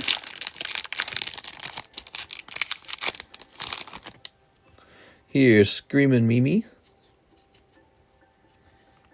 Small Saul. Coy Roy. Weird. And Hector the Collector. Hey, this is like us. Look at that. Hector the Collector. Peel here. So these count as what? Stickers as well? You can peel the stickers. Okay. Which one? Anyone. Speaking of waifus, where'd Louis Sutton go? Man, that guy popped in, asked about Alexis, and then disappeared. There. Oh. Lovely. Joseph Hernandez. Mr. Joseph. I thought he turned over a new leaf.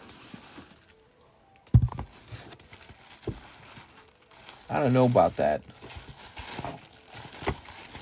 I thought he was going to be cool or something. All right. We are definitely out of room in this Joseph box. We might have to put you up top now, Mr. Joseph Hernandez. Might have to put you up top. Dude, I am really shocked by that. Okay. This Giratina 1720. Let's take a quick picture. We need a picture. Jumping over here. We're jumping over here. We're jumping to, what's this? I got some messages.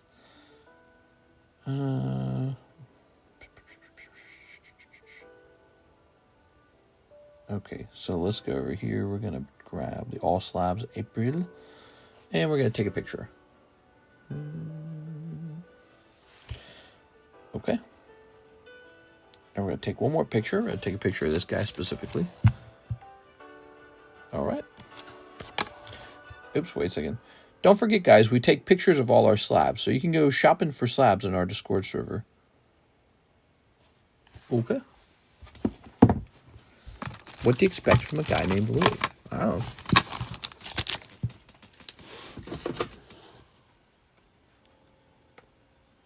Okay. Now we have Joseph Hernandez shipping. Oh, there we go. Well, Joseph, it's going to ship right away. He says, I got to have those Garbage Pail Kids right away. Yes, sir. Brother is never coming back if Alexis ever leaves or gets fired. Yeah, I don't know. Okay, we're going to say Joseph. It looks like we're shipping you for the first time. Let me go log in and get that address. Sell Louis Alexis's hair. I'll go get some of my hair. I'll go grab some of my hair. I'll just tell him it was Alexis's hair. That's mean. I wouldn't do that. Looks like the queue is empty, by the way, after this. If you guys want to place an order for Sunday night. Sunday's never a very busy day, but especially today. We start at like 2:05 a.m. in the morning. So really it's going to be the Monday daytime that we're most excited for. But oh, isn't there only one spot left in this thing? How much room is left in this thing? Ah, stick around for the giveaway, guys. Giveaway goes off tonight. The giveaway goes off tonight. That'll be nice. Okay. The yellow GPK you hit should be numbered to 275 on the back left side top. Oh, nice. Okay, so you got a numbered card out of there, Mr. Joseph. It's sitting safely inside of the booster pack holder, the original booster pack. So it should be fine there. I'm building this label up. We haven't printed any domestic labels since I reset the software. Okay, and then let's try printing this. It's going to update his address. All right. Mickey Mouse. Mickey Mouse is going to be the star card this time. What do you think of that? 1935 Mickey Mouse. Add a very rare Mickey Mouse to your collection. Printing this. I can at Louis. He's here. Oh, maybe he's hanging out. Louis, you can't be asking about the girls, man. You gotta be asking about the boys. All right. Very good. Yeah, if you get any shipping sent out tonight, guys, Alexis will work on it in the morning. Or the afternoon tomorrow, whenever she shows up. Okay.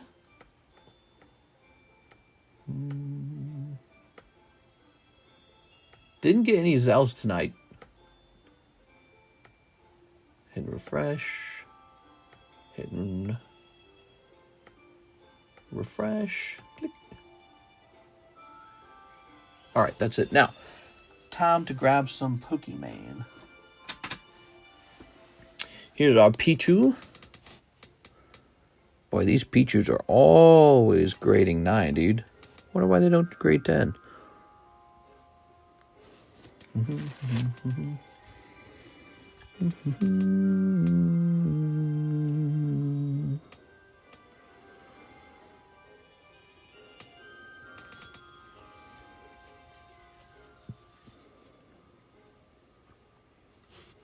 I feel like they might have been pretty rough on this one.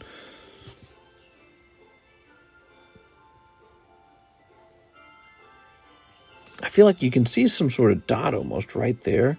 And again, right there. But my question is, if those are like some kind of dot.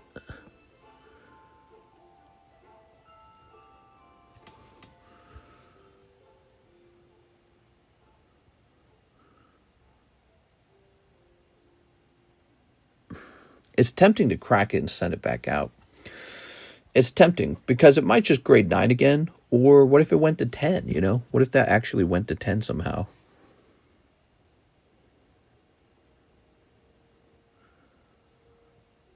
I don't know. What does the 10 actually go to? Ask about the homies, Lewis. Yeah. Yeah, Louis, you gotta hang out with the homies, bro. Can't be asking about the girls. Poker Pichu. What does Poker Pichu 10 sell for?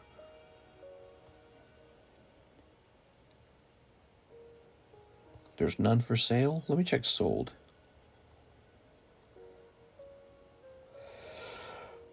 Excuse me. While there's none for sale...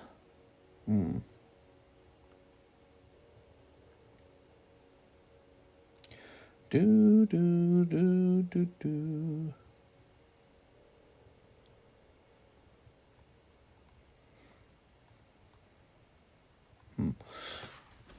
Does PSA usually let something small like an ink dot pass for 10 if that's the only thing wrong with it? Well, it's an interesting thing because I would say I've seen ink dots pass before. In particular, I've seen ink dots pass on poker cards before. So it's not like I don't have PSA cards where they're poker 10s with dots on them. I definitely have those. But on a traditional Pokemon card like TCG, if you have like a white dot on the back of the card, that will definitely get caught by the graders. So I think it's one of those things where the graders are deciding how harsh to hand a grade out to a card where they're not sure how to feel about maybe like an ink dot. Like in this case, the ink dot's actually on the border as well. It's not really, I don't know, it's not really a big deal compared to if it was in a very visible place because the ink dots are actually the color gray. It's tempting to crack that one. The only problem is I don't know if I'd just be wasting my money and my time.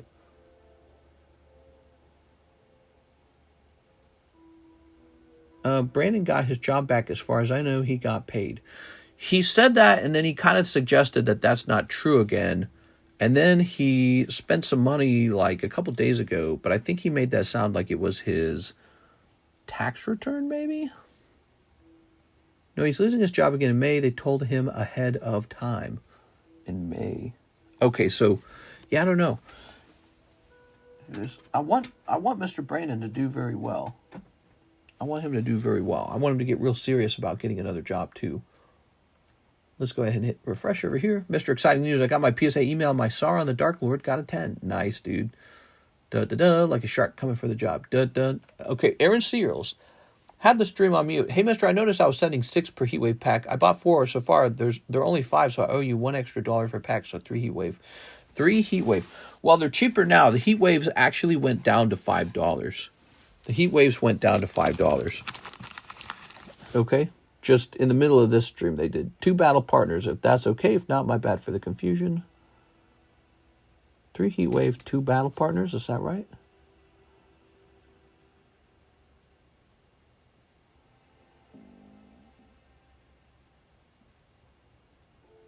Two battle partners. Well, this submission you just, or this purchase you just sent me is kind of confusing. So you sent me $19, and these are $5 each. So that's $15 right there.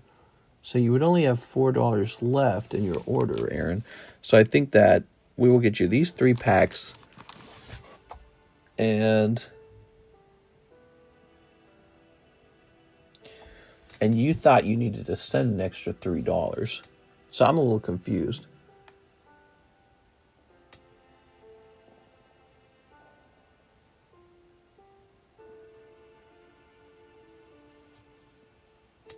I think we're going to open these for him. I'll go ahead and open these. I'm pretty sure he paid for these. All right.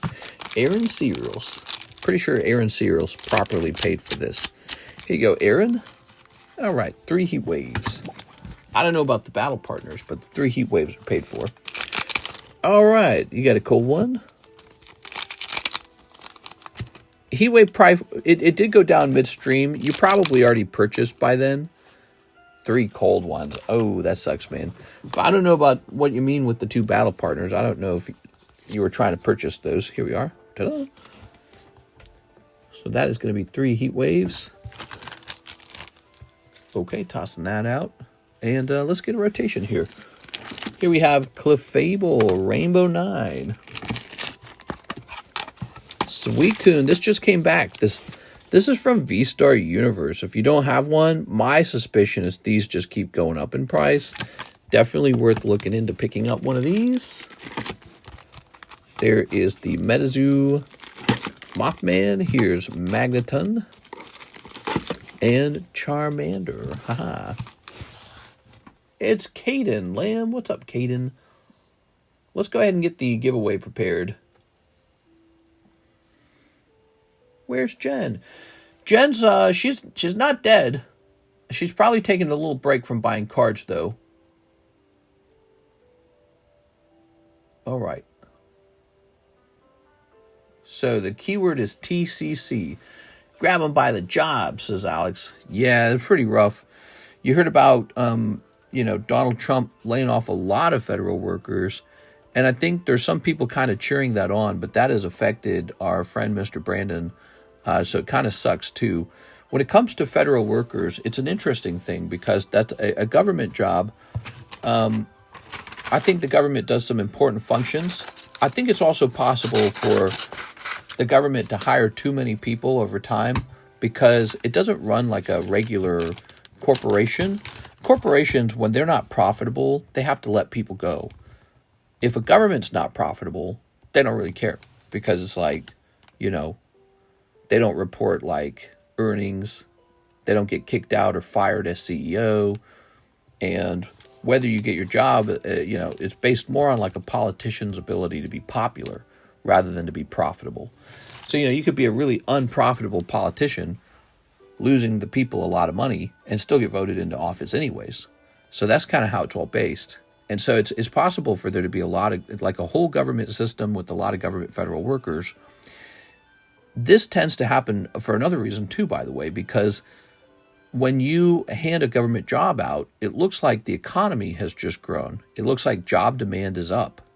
And so politicians are always very desperate for the economy to look good during their term and to look good for re-elections. So if you can hire a lot of people to do government jobs, it looks like the economy is growing. I mean, on a report, it looks really good. And you know what was crazy before Trump got into office? There's this economist I listen to all the time, and he was talking about the jobs report over and over again. He's like, most of these are government jobs that's being handed out, right? And I was like, dang, dude. So he was saying that, and then as soon as Trump got into office, Trump started laying people off. And it just kind of sucks because those are pretty good jobs. But, I guess they sort of depend on who's in office. So that's the risk, isn't it? Why are people still talking about gender instead of the fact that the government has been controlled by Israel for the last 70 years, says Ryan Matthews. What? The juice! Everybody has to take a break. Mr. Cody has a question. Cody says, can I use some of my store credit to get a round of shipping? Yes, sir. All right, Cody Hodges. All right, so let's see what you got. I know who did this. It was the juice. Here he is. Okay.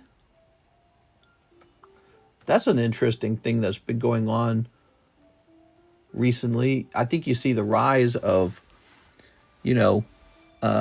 anti-Semitic conspiracy theories. The Jews control the media. The Jews control Hollywood. The Jews control the politicians.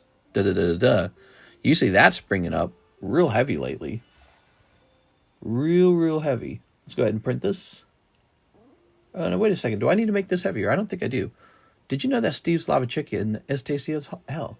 The lava chicken. Steve's lava chicken, yeah, it's tasty as hell. Ooh, mamacita, now you're ringing the bell. That's as far as I go. My guy said anti-Semitic. Anti-semantic. What's the right word? Is that right? Anti-Semitism? Isn't that the right word? I might be messing up the word. I don't know. Should be a small bag and quite a few slabs. Ooh. All right. Well, hopefully that label was heavy enough. They might punish me if the label's not heavy enough. All right. So this is going to be $21 remaining. Are the rocket boosters available now? No, they're a break. That's right. Jump into the pre-sale booster box battle break. You have a 1 in 8 odds to pull a whole box for yourself. $40.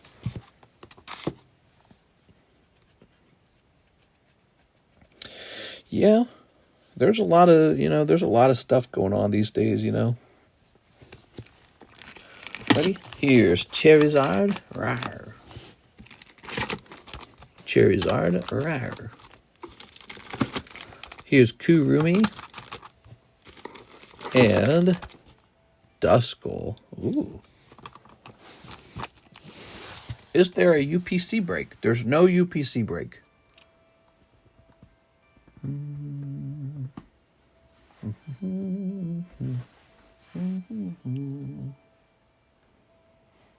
What else is real popular right now?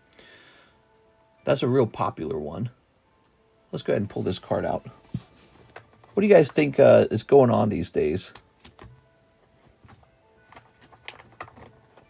All right, ready? Here we are.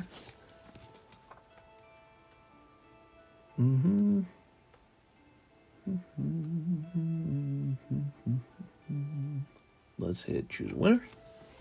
James and Alanya.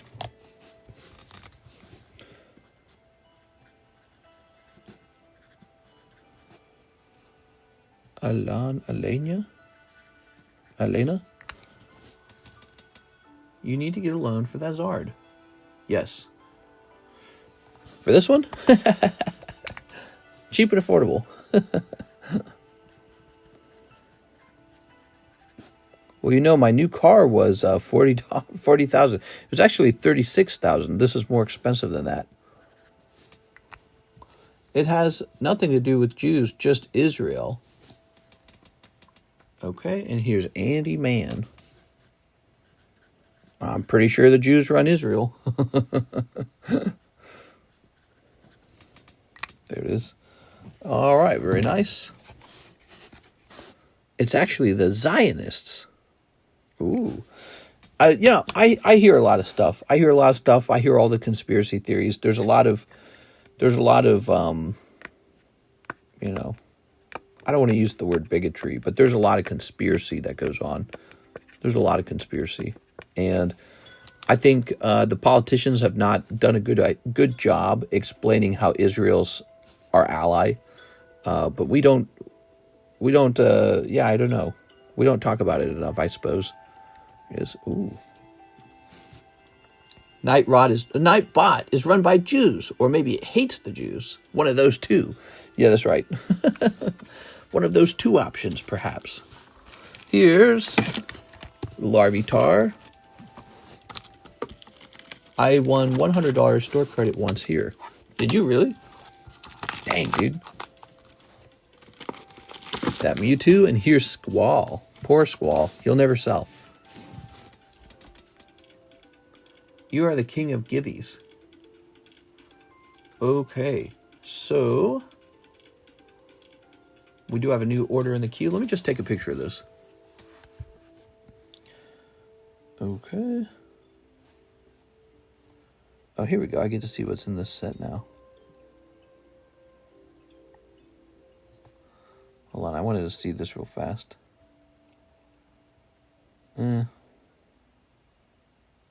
All right, I've seen it. So, let's jump over here. What do you guys think? Do you think anti-Semitism is on the rise? Or do you think it's some other issue?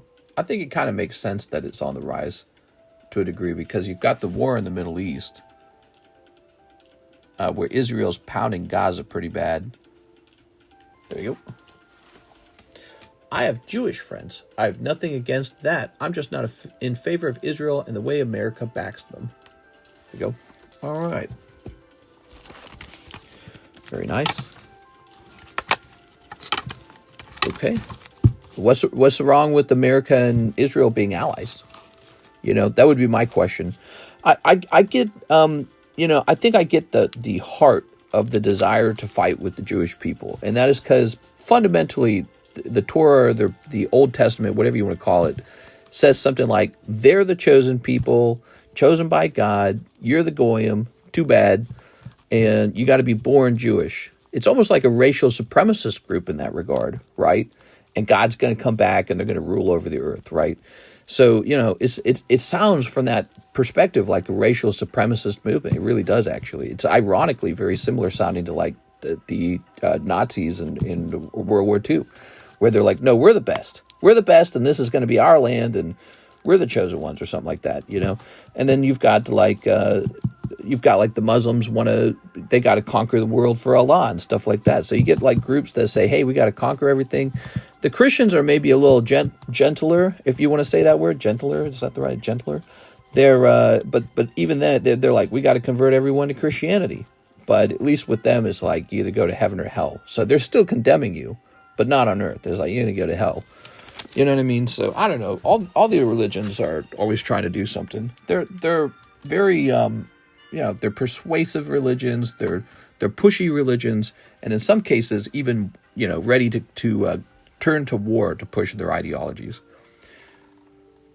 Thank you, Aaron. Hope you've been doing good. Is it wrong to not care about it all and focus more on my own life? Man, I was just about to place an order, but politics talk started. Looks for the door. Let's see. Nothing against the war in the Middle East, but I find it wild that Palestinians have big dinners on the battlefield at the drop of a pin of a ceasefire, then get bombed at their big get-together. I'm not sure I understood that one. Do you have any other gold stars? Yeah, actually, I have a couple gold stars, but they're all insanely expensive. None of them are very affordable at all. Yeah, the Middle Eastern war, it's a really frustrating thing. I feel like, if you wanted to see the war end, I think all that really needs to happen for the war to finally end is the rest of the hostages have to be returned. That's not done. The hostages have to come back. Here's HoloLive Summer. All right, here we are. People talk about the Middle East war like Hamas isn't sitting on a bunch of hostages still. They are. The hostages got to get returned. All right. Do you have any other gold stars? Okay. We'll go ahead and open this. Very nice. All right. And so that's 6. Oh! You said you say they're $8 each. You sent 24. You didn't want all. You didn't want a whole box. You wanted 3 of them. I misread the message. My bad, dude. Hold on. I think I have an open box. We draw from that first. Oh, this is the premium collection. Oh, okay. We'll put the premium collection back. And here's the open one. Very nice. Very nice. Okay, we got 1, 2, 3. Okay. All right.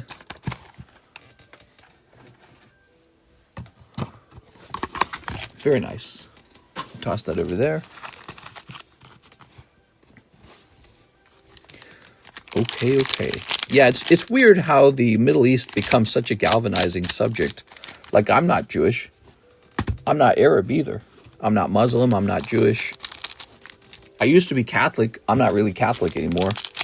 So I'm more like I'm like a secularist, just observing. I'm like an outside perspective. I'm just watching it. And I know for the war to end, there has to be the returning of the hostages. That's just an essential step. It's just how it is. It would be the same as if a bunch of Americans were kidnapped. We wouldn't just give up on them. We would just be continuing our operations until they're, returned. And it's some sizable chunk. Isn't it like 58 hostages? So that's what it's an essential step. If they're even alive, I don't know if they're alive.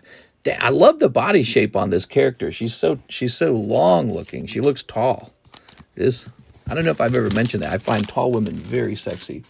Michael Maldonado. All right, Mr. Michael, how's it going, man? Let's find your bag. Hey, look at me. I'm leaving. I don't care. But I'm leaving now. Okay, bye. I'm leaving. Let's see. Michael Maldonado. It's all right. Some people they come just for the cards. We talk about pretty much anything.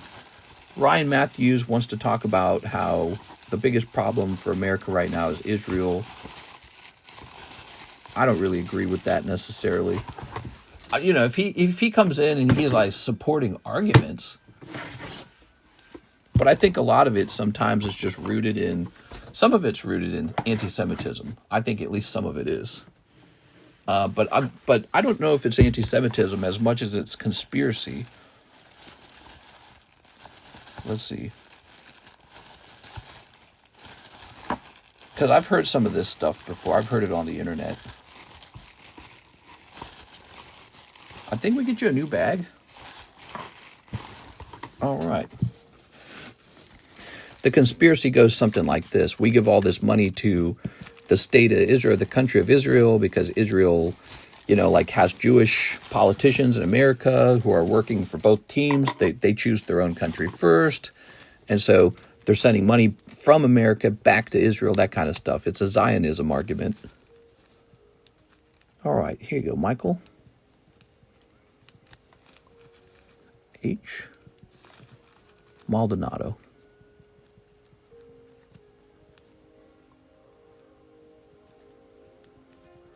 There you go. Very nice. How much is the full box? A full box is normally 6 packs. So if it's 6 by 8, it'd be 48. That's 48, right? Price of pack. How many packs in the box? My email should have showed. All right, let's pop this back up here. Bazooey. Ta-da! And so there are no more orders in the queue. I am going to go get a drink. How long have we been streaming? 2 hours? It's 4:11. So late at night. I got to go get some water. I'm so thirsty. You have no clue.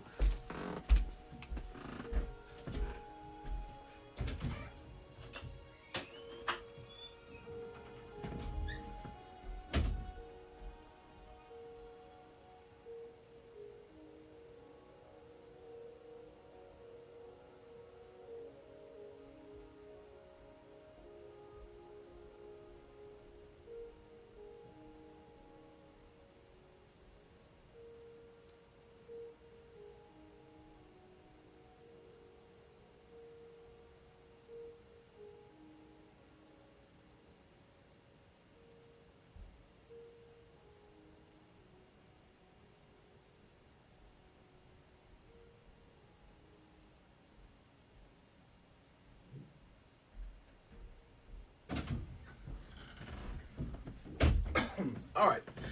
Ta-da! I'm back. My door closed? Yes.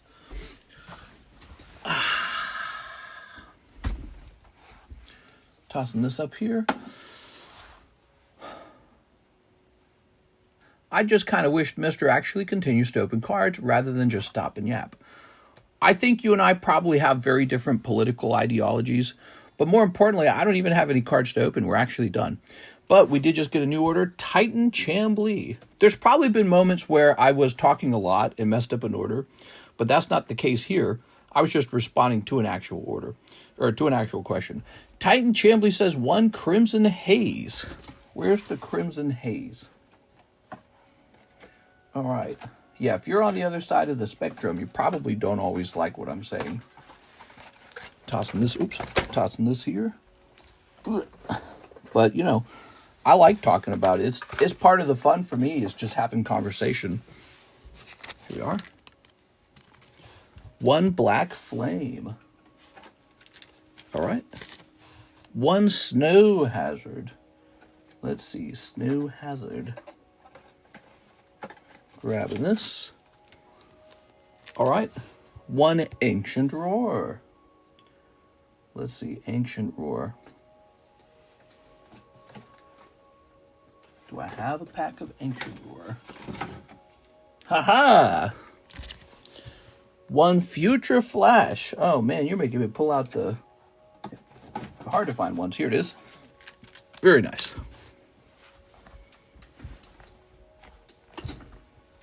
I bought the Garbage Pail Kids and I see the Pool Dale yellow card going for $60 raw. Wow, for real? Dang, dude. That's crazy.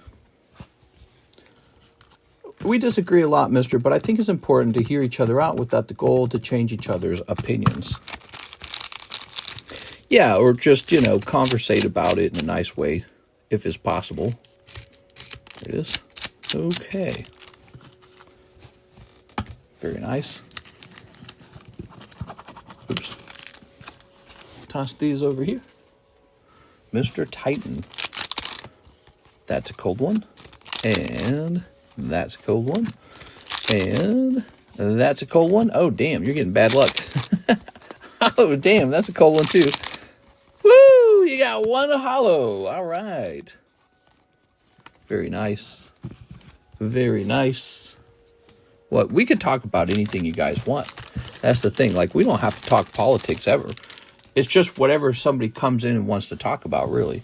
So if chat's being real quiet and then a guy named Ryan comes in and he wants to strike up a conversation about, you know, oh, our biggest foe or biggest ally or this is the problem, well, then I'm probably going to talk to him because he's talking to me. You know what I'm saying? Here it is. Ooh. Titan with the TY. Ugh. All right. Aha.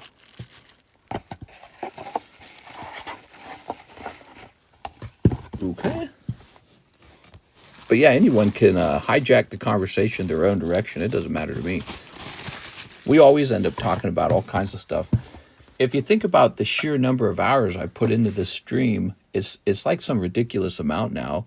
And it's hard to just talk about the cards alone. How many times can I talk about the price of a card? Or how many times can I scream because we pulled the chase card? You know what I mean?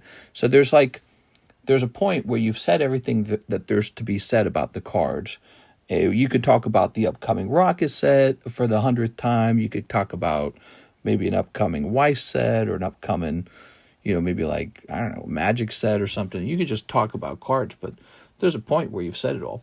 Tyler McCansh, he says, wait, Titan Chambly makes this order, and then Tyler McCansh makes a very similar order. So he wants Future Flash times 5. That's so funny. He is making a very similar order to the last one. 1, 2, 3, 4, 5. Okay. Black Flame times 5.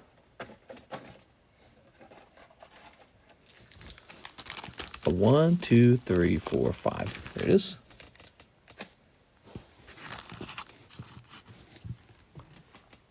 Five Ancient Roar, which we have to go get a fresh box of that. 5 of the Raging Surf. Okay. We are. Pikachu's still on the table. 1, 2, 3, 4, 5. 5 Crimson Haze. That's a really good set. Popular. It's got the it's the Twilight Masquerade Greninja SAR. 1, 2, 3, 4, 5. Lovely. 5 Night Wanderer. I think my music stopped. All right. Oops, oops, oops, oops, oops. Okay. Currently blasting off from my blank blank. Oh my God. 1, 2, 3, 4, 5. 5 English Prismatic Evolutions. No, that can't be right. Tyler McKinch, that doesn't add up correctly. So if you add the 5 Prismatic Evolutions, it doesn't add up. There. So these would be 19 per piece, which means this would be $95 for 5 of these, which only leaves $14 left over. So I think you intended to pay for these, but I think you've only paid for these over here. Let me go get the... allow me to go and get your Ancient Roar real fast. Oh, just one. Oh, I'm so silly. You know what? I saw all the 5s on the screen from all the other orders. All right, perfect. No problem. Mystery solved. I had myself confused there. Now, 5 of the Ancient Roars. I got to go get a fresh box of Ancient Roar. Let me go ahead and turn this music back on. Clicking back over here. Good. Okay, you ready? All right.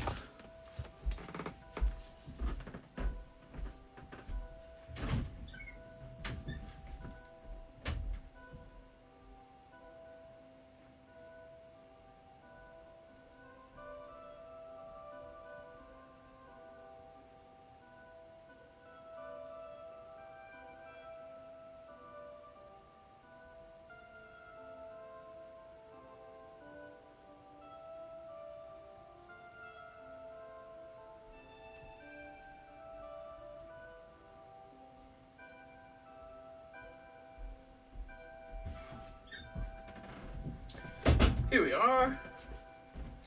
Look at this. I don't even remember buying these. Surging Spark Booster Bundle? Why is it so large? Do you just get booster packs out of this?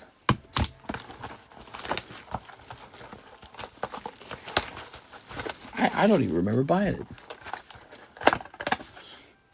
It is. Look how much room they waste. Why? That is ridiculous. Surging Sparks right there. That's crazy, dude. Oh, let's set that in the box. Okay. It's large because it's happy to see you. Tossing that away. I noted that after Karis moved everything in the room around. Tossing that up. Surge was the best soda in the 90s. Why does everyone always say that about Surge? Didn't they bring it back as a energy drink briefly? Is it gone again yet? Surge. All right. Good. What company would you send Topps 2000 cards to that's not PSA? I mean, if it looks like it can pass as a 10, I would send it to PSA. PSA is pretty solid. After that, probably CGC.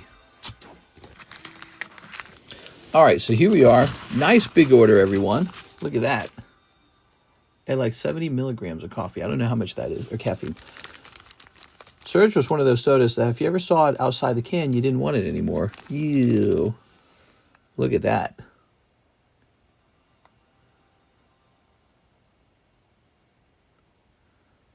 Yes, okay, that all adds up. Let's go ahead and place this over here. Sometimes a big order like this is harder to do the math. Let's open this pack. Nice Toxic Ooze Green. Like Cuke from Futurama. Ready? I had all-you-can-drink Surge at White Castle in the 90s. Oh, my God, dude. Here's Duraludon. I don't know why everyone's getting colon cancer. No, I'm just kidding. Oh, my gosh. Can you guys believe the 90s were 35 years ago? 36, actually. 1990 began 36 years ago. Yikes, dude.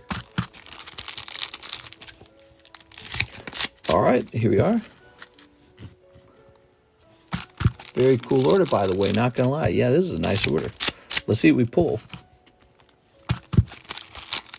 Okay, Crimson.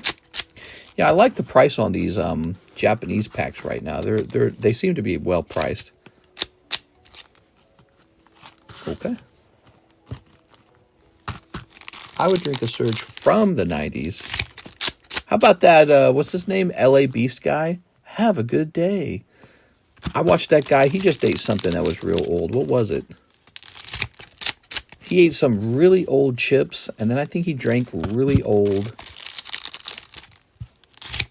Nestle Quick or something like that. That guy's crazy, man. That guy's nuts. Okay. All right. And that led me into watching him drink a bottle of, like, Ghostbusters High C or something like that. Whew. And he just puked it up instantly. Yeah, he buys food products like me. All right, ready? LA Beast drinking old Crystal Pepsi and puking for 5 minutes is one of the most entertaining videos on the internet. Yeah, I've seen that one. I didn't see the High C Ectoplasm Ghostbusters one before, so I watched that right after the chip one, and I just couldn't believe it. It was so gross. Here we are. Ooh. He drank it and immediately puked. Dude, that guy, it's so fun watching him do it, and yet, ooh, look at that. Cophagragus. He got to be careful because he needs to be able to live longer than 10 more years from now. There's no way that guy doesn't get some sort of serious illness doing what he's doing.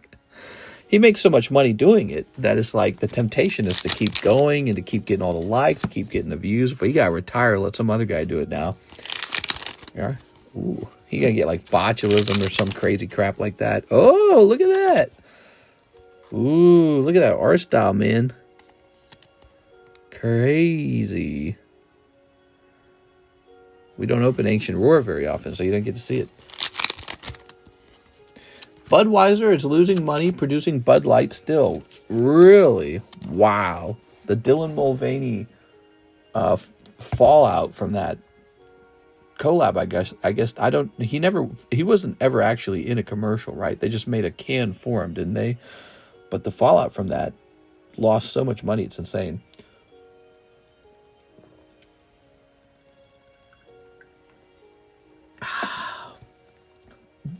Excuse me.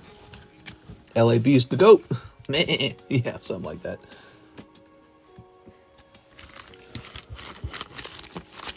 Coors is better anyways. They deserved it.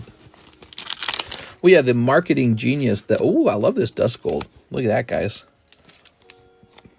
Pulling lots of ARs from these cheap Japanese packs. The marketing genius, that lady, she seemed like a young, maybe like millennial, maybe out of college or maybe Gen Z. And she's like, oh, we're gonna improve the Budweiser Bud Light brand.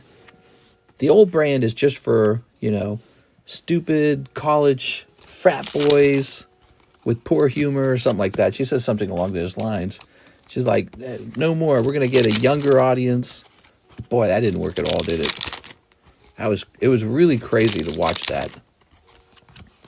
It's actually almost the sort of shutdown, like complete and utter shutdown that happened with Bud Light reminds you a little bit of what just happened with Snow White. It is. A very similar kind of thing happened. Like, it was just completely rejected in its totality. And it shows you that sometimes an idea doesn't work with the audience you're targeting or just at all, like with anyone. It is very nice. Like, well, she was going to get like marmy Democrat liberals to start drinking Bud Light. That's just not going to happen. What kind of strategy is this? Now we got him. Dylan Mulvaney was the key. What? She was fired. It's so crazy, man. But, you know, the company had already done the damage by hiring her. Have a good day. Ooh, we got the Ice Penguin, who's now on fire. Bud Light's more akin to what's happening with Tesla, a company alienating its core demographic. You know, I wonder what will happen with Tesla, because I think that what was going on is Elon Musk was not seen as a conservative or a Republican. And now that he's fallen on that other side, I wonder if there's a chance that he captures a new audience of buyers, you know, that he didn't have before. It is. Okay. Here's Altaria. In other words, I don't think it's over for him quite yet. He might actually lose a lot of customers that he had and then end up just picking up a replacement group of customers. Wow, look at that Amber Palm. Very nice. Willing to capture an audience of buyers who are willing to give up their gas vehicles. I would give up a gas vehicle. I was very open-minded to electric last time I went shopping for it. In the end, I went with Toyota based on my belief of, you know, how consistent it would drive out in the middle of nowhere, since that's where I'm kind of living. But if I lived in the, you know, more like in the city, I might have bought an electric vehicle this time around. It just didn't happen. Here it is. All right. All right. There we go. Tossing this over here. Mr. Tyler. Of course, I think probably the larger damage to Tesla's brand is more likely the international damage, since Donald Trump has acted like a bully in this tariff war and Elon Musk was a backer. They're going to try and target Elon Musk to punish him for being with Donald Trump. That's what it is. So, but, you know, in terms of domestic customers, I think that it's true that he would probably lose a decent chunk of Democratic customers.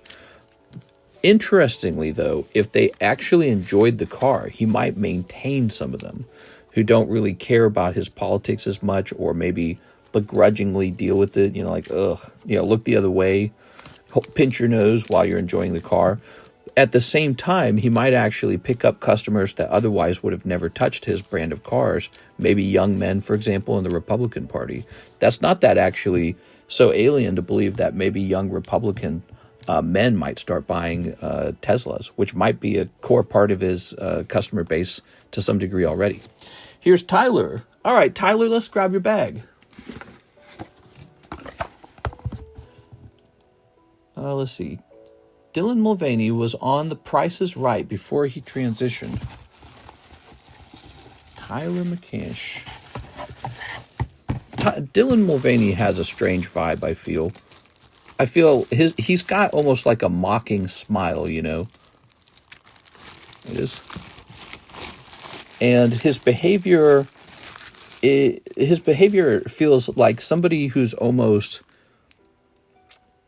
man, how would you say it? He has a bit of a mocking smile, and I feel like he treats the whole transsexuality thing not as a serious subject, but like this is his particular fetish that he enjoys. He just enjoys being a girl for the fetish of it. You know what I'm saying?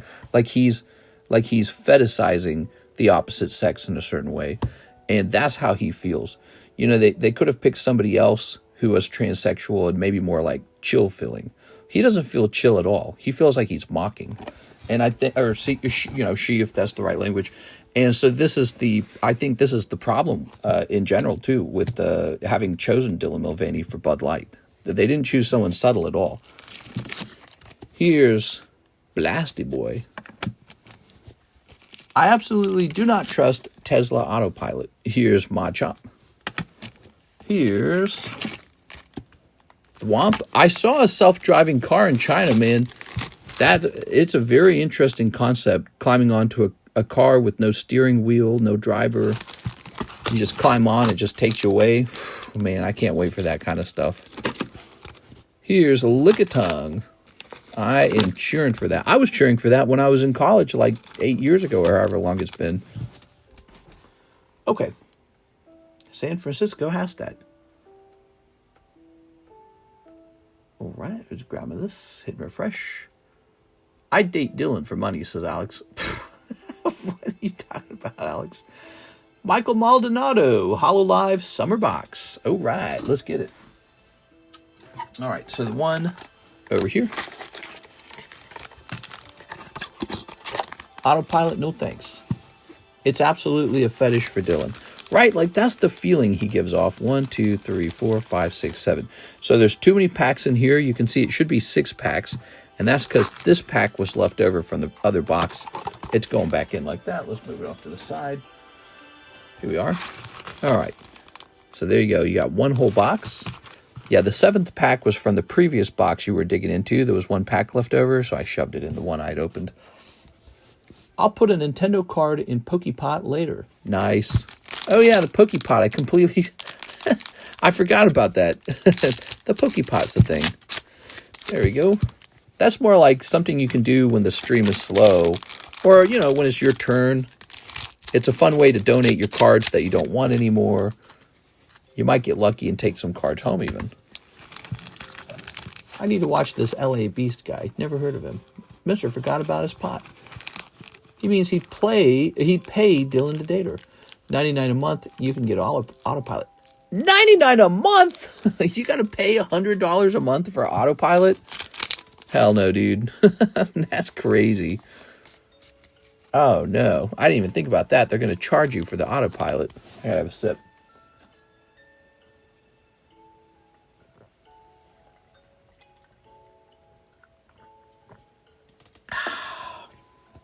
All right. Manat Abbott. The glory of Team Rocket has very underwhelming art so far. Still hoping the artwork for Mewtwo will be good. If not, I'm skipping this one like the last one. Here we are. Konnichiwa. I feel like they haven't revealed the whole set. So it's too early. It's too early. And if they reveal some really hot cards at the end, it's going to be pretty severe. Okay. Here we are. Have you opened Sneaker Bunko Volume 2 yet? Quite fun. There's a Sneaker Bunko Volume 2? That was the most taken aback capitalism I've ever heard of him. Or heard of. I love capitalism. I don't like socialism, and I really like capitalism. But I don't want to pay $100 a month for a self-driving car. So that's what's so nice about capitalism, is you can shop for what you want. In a socialist society, the government taxes you at very, very high rates, and then they buy stuff for you. So here's, it's this girl. More like they spend money on other people for you. All right, Mr. Michael. Ooh.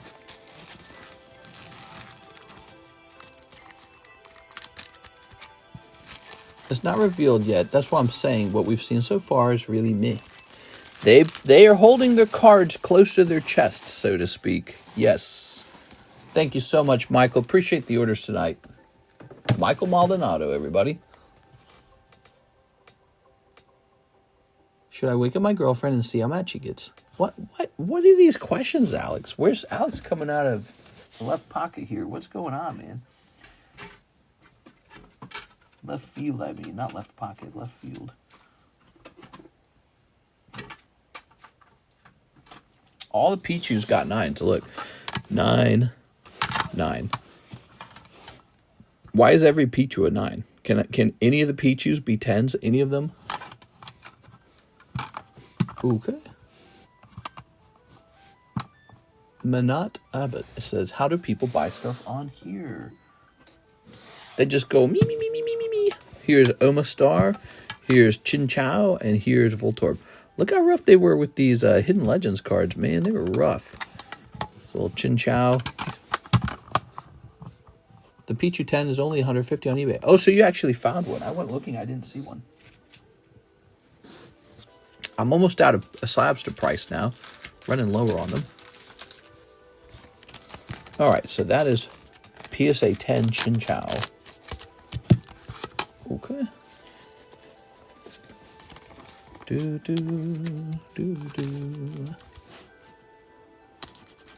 Lovely. I'm just going to come up with my own price. I'm not going to refer to eBay for this one. I'm going to say $55. All right. Nicholas Lloyd, 15 Raging Surf. Okay, Raging Surf.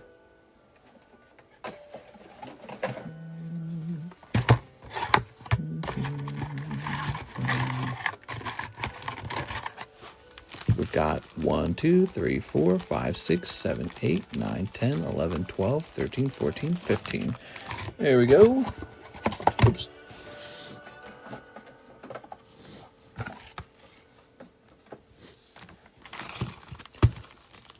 Don't suppose you have any graded Rayquaza slabs. Looking for older gen stuff. Grade doesn't matter. Not looking for any 8, 9, or 10s, though. That's super specific. You want sub 8 Rayquaza vintage. I just don't think I have any of that laying around. That's a really specific request. Actually, you know, Rayquazas don't last for very long at all. Here's a snip. Okay. And here's a snip. I'm sorry. Oh, you don't gotta apologize. I was just thinking how rare it would be for that to actually occur. The specific outcome you're looking for. You know, somebody else complained that I carry too many 10s on the table. What do you guys think of that? Somebody said I had too many 10s because they're too expensive. 10s are expensive. And they're like, man, you gotta get some 5s. I was like, 5s? Tossing this away. All right. But the problem is you don't really make much money selling the lower grades. There's no money to be made. Especially if you're the one doing the grading. Now, if you're just buying them and then they go up in price and you sell them later, that's a different story. But if you're grading them and you get like 5s and 6s, it's a catastrophe. Buy a piece of land in the Palisades. The Palisades. Where's the Palisades again? Sounds familiar. Cold. Here's a Zacian. Tapu Smupu. We are not that rich. I can only afford LA 10s. I deserve an LA 10. Okay, here's Snickerty Snooket. Los Angeles Fires. Oh, that's so dark. Is that why I heard about it? Wow, that is a cute, cute card, man. That Mantine. We're peasants. We can only afford PSA 3. What's your opinion on ace grading? I've exclusively been grading with them recently. I don't have anything against ace grading. They have a really tough slab. Their slabs are very strong. But I don't have anything against them. They seem fine. All right. I don't think they're going to have the value of a PSA 10, though. When it comes to value, I think at the top you got Black Label Beckett. And then after that, you got PSA 10 and pristine CGC. And then beneath that, you've got CGC 10. I'd say CGC 10 and SGC 10. I think SGC struggles, man. I don't know what to say about SGC. I feel bad for SGC because I know they're harsh graders. I've graded with them. But I think they do struggle. SGC does. Land is for sale, $1.5 million. Oh, after the fires, huh? Wow, that's actually really interesting. The Palisades land is for sale at $1.5 million. Yeah, that's interesting. All right. I don't have that kind of cash on hand, unfortunately. I couldn't buy anything like that. All right. The problem with California, though, you know, is that they tax you at a really high rate. Same with Hawaii. So if you want to lose a lot of your income, pay state taxes to a state like California or Hawaii. Now, you could argue what you get from the state is worth it after that cost. But I question that. I really do. I question that. Okay, Nicholas Lloyd. I don't live there, though. All right. Ocean views. Yeah, but you can get ocean views from Florida. There are. Or South Carolina or North Carolina. A lot of people moving to North Carolina these days. All right. I actually saw the ocean from North Carolina. It was nice. We went swimming there. That was one of the last vacations Kirsten and I had before we really stopped vacationing. That's how they get you, says Nicholas Lloyd. They're trying to get me. What? No, but I've seen the weather patterns for Hawaii. And Hawaii stays between 80 and 90 all year.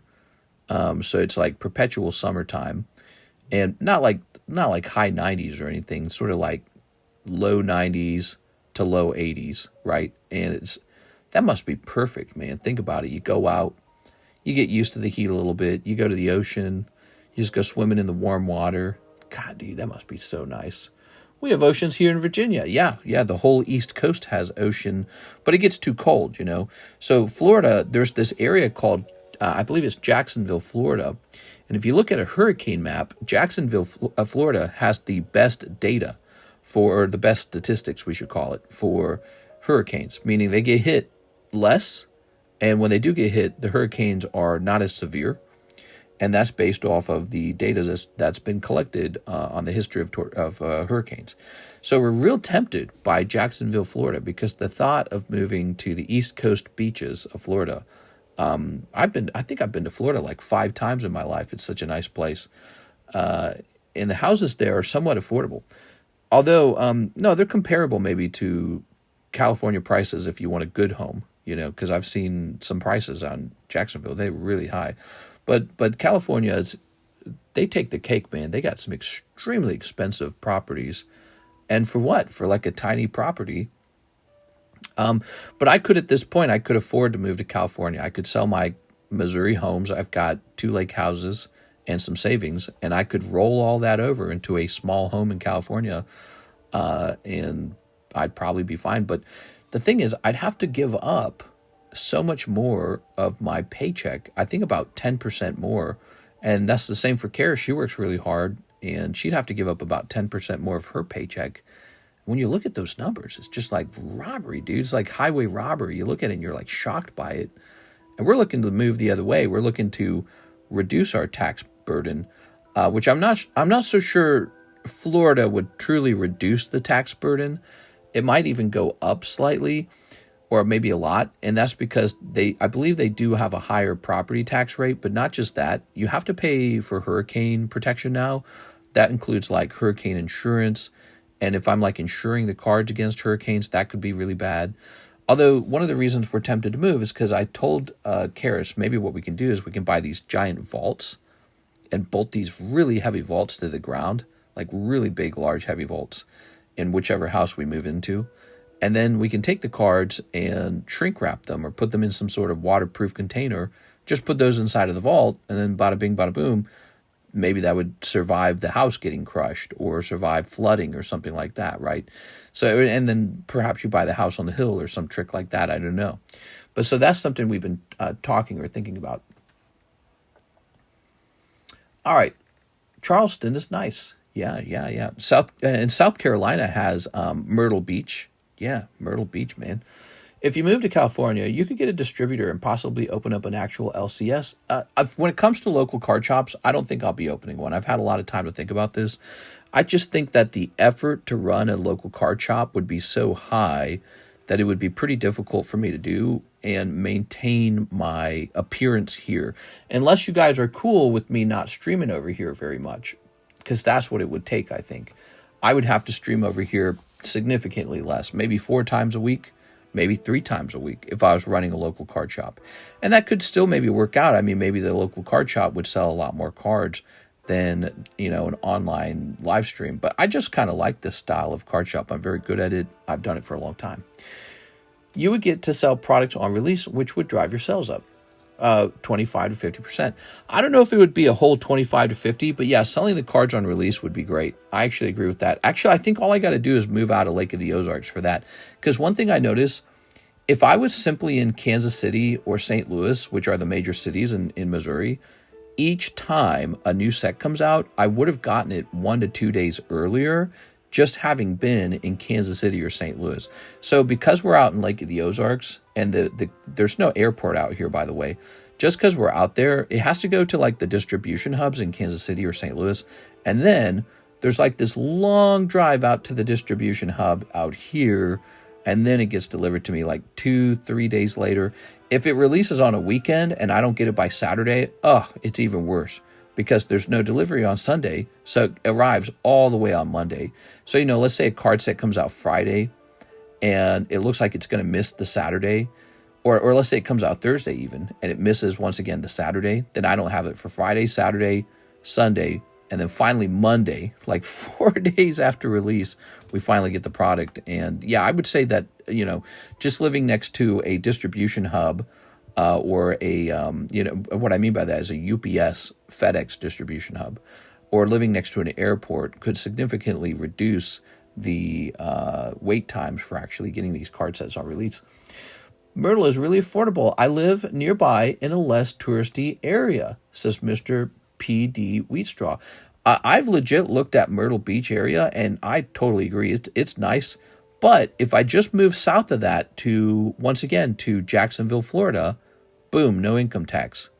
And so we can just choose wherever we live because both of us can pack our bags and take our jobs with us. So Jacksonville just makes a bit more sense because of the 5% reduction. Or actually, I don't know what the state taxes are like in South Carolina. Let me look it up again. State taxes. State income tax, South Carolina. But no, Myrtle Beach looks beautiful, man. It looks really nice. All right, so 6.2%. That's higher than Missouri.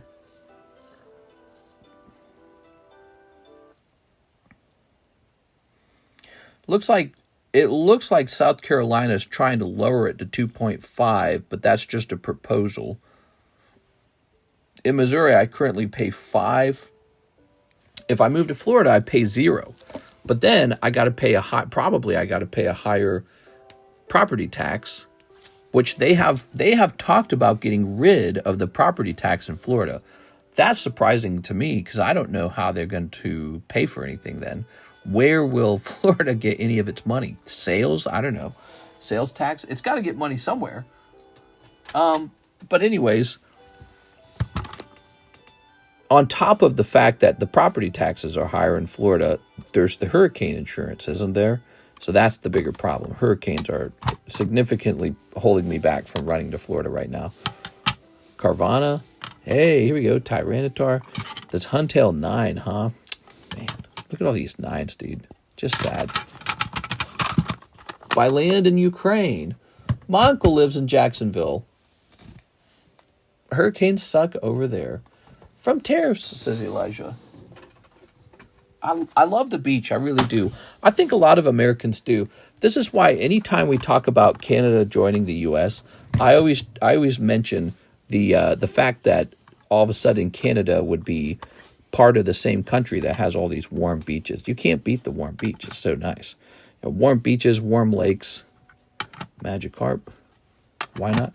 99999. It all gets 9s. Everything gets turned into a 9 except for these modern Japanese cards. Modern Japanese, okay, that gets a 10. It's ridiculous, dude. I don't like grading with PSA so much anymore. I'm definitely ready to start grading CGC. I can't believe PSA gives up their grading standard to be more like BGS. Why would they do that? That's so dumb of them.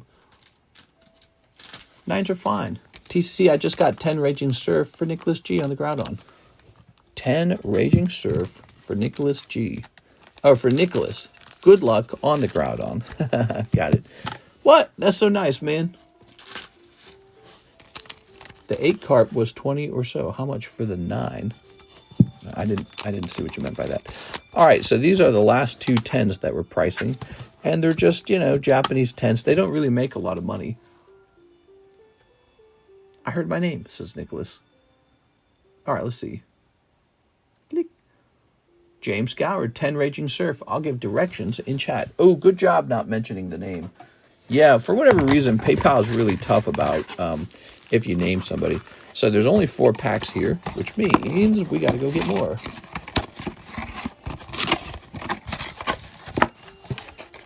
How do you think PSA watches your channel and hears you say that you don't like them?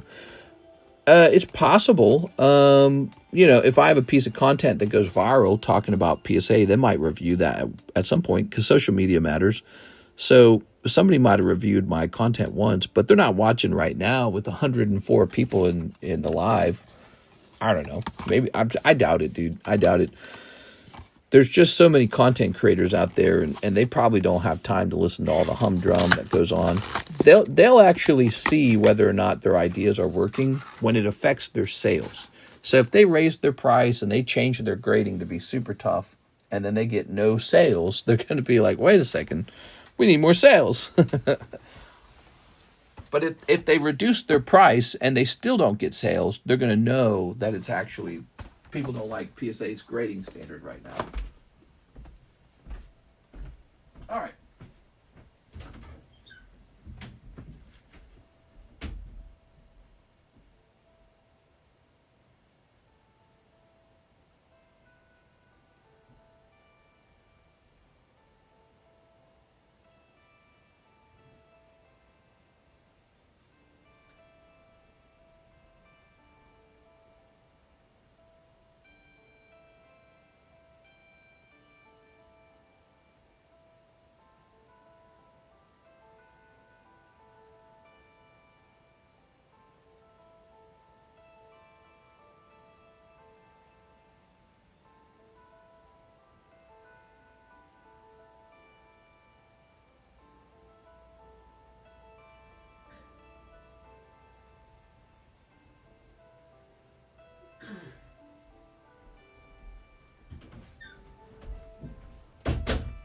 I'm back.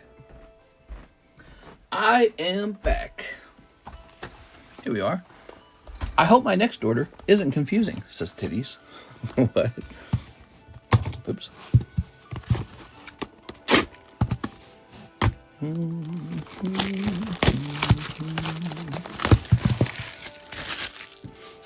How long do you think on average someone at PSA spends grading a modern card?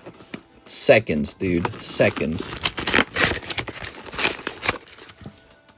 But, you know, if it's a really expensive card, maybe a little longer. That was all my kids' lunch money. Only card I want is the Golden Go. All right. 5, 6, 7, 8, 9, and 10. Raging Surf, I think, is about to sell out, man. Crazy. Took a long time. Ready? Heavy bags, bro, props. There's Coinzilla. Hello, Coinzilla. You worried tariffs. Chinese tariffs, because Chinese tariffs are really bad. But apparently the rest of the tariffs are only 10%. So you guys could probably expect to see a very slight change in price on imported goods. But if it's Chinese Pokemon cards, it could be really bad. Here's this guy. Oops. By the way, I heard that, that is a piece of news. I heard that Donald Trump exempted chips and phones and like TVs from the gigantic tariff. So I wonder if that's as a result of some kind of negotiation that they've done. There it is. Look at that Groudon. Didn't you say you wanted him to get the Groudon? Look at that. Oh, yeah. Wow, that's a beautiful card, man. Okay. He said he's taking it back, I think. Look at this Minior. Wow, so cute. Are you saying that he was exempting them from the tariff and now he's not exempt? And another one. So cute. He was exempting them and now he's not exempting them. What? What? What is this? Wow, you should have bought that for yourself or something. Holy. And the Minior. And the SAR Garchomp. Yo, I want the Chomp. James wants the Chomp, bro. Bro, you're going to have to give him the Chomp, bro. Those are Chomp rules. He's taking it back because he is weak. Yeah, it does make him look pretty flippity-floppity if he does too many changes to the actual rules. But he's been doing that the whole time. He started out by doing that with, like, Canada and Mexico. He puts out, like, a huge threat. I think it's actually his strategy. I think he puts out a huge threat, and then he pulls it back, and then he puts out a huge threat, and then he pulls it back, and he puts out a huge threat. And I think he's just trying to get you to, like, I don't know, like, be pushed in some direction or something. I'm not sure. But, yeah, it's a very uncomfortable thing to watch. Trump warns exemptions on smartphones electronics will be short-lived, promises future tariffs. See, that's why I'm saying it's like a seesaw. Like he's saying, oh, look how close we are to just making this great deal, but maybe not. Maybe I pull it back. He's so wishy-washy. I respect his moves, but be more forthcoming on vision. Do you think the China move is payback for world trade deals from the 90s? I've got no clue, man. I think it's actually pretty interesting that we have such a close interlocked relationship economically with China. When you really analyze them, they're like our enemy in terms of they're trying to release this competing currency. They're forming a sort of like a competition versus NATO. They've been doing an enormous amount of copyright stealing of intellectual property. I read it was $600 billion a year. Whoever our enemy is in the world, they back that person. For example, when Russia invaded Ukraine, the West sanctioned Russia, but it didn't matter because Russia just did business with the second largest economic country in the world, China. China says, no, we'll give you money. So, they're real, they're not a small threat, I feel. I feel like they're a large threat, and they don't want to be friends. I don't think they want America and China to be friends. I think they want the world to change. They want to be number one, and they want to call the shots, and America wants to maintain that position of being number one. And they're actually close to overtaking the U.S. Didn't China back blank too, or was that just Japan? Oh, I don't know. Give James the Garchomp. Oh, okay, so we'll give this to James. That's pretty nice.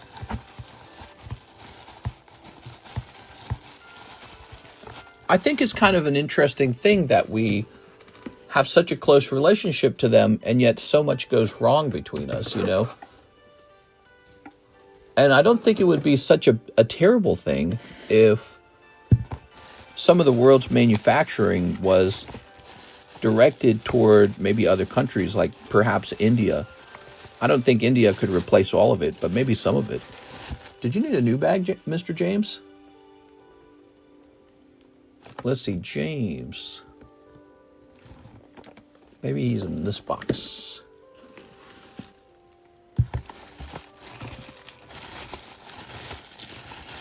New bag? Yes, new bag. All right, let's new bag it.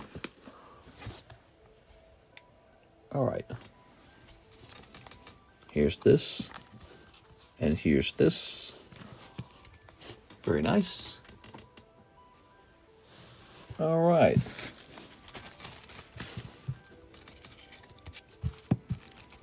India's cool, man. You don't hear much conflict with India ever. I like their culture too. They got a cool ass culture. Well, so does China actually. They both got cool cultures. All right. Very nice. All right. India's definitely still developing though. Okay. And this was a gift to Nicholas Lloyd. Wow. Still a ton in that gift. Crazy gift, huh? I have much respect for Japanese and Chinese people. Very modest. We are. Very good.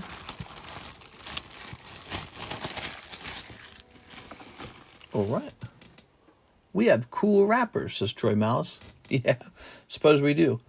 Here's Andrew A. Martin, 5 Stellar Crown. All right, here it is. 1, 2, 3, 4, 5. Andrew A. Martin. That Groudon is the best card in English. It's $100 raw. Must be good in Japanese. Yeah, it's a cool card, huh? All right. Stellar Crown. Stellar Crown. In Japanese, it's like a $25 card. I like the USA, says Looking Lowry. The English version is pricey, says Nicholas Lloyd.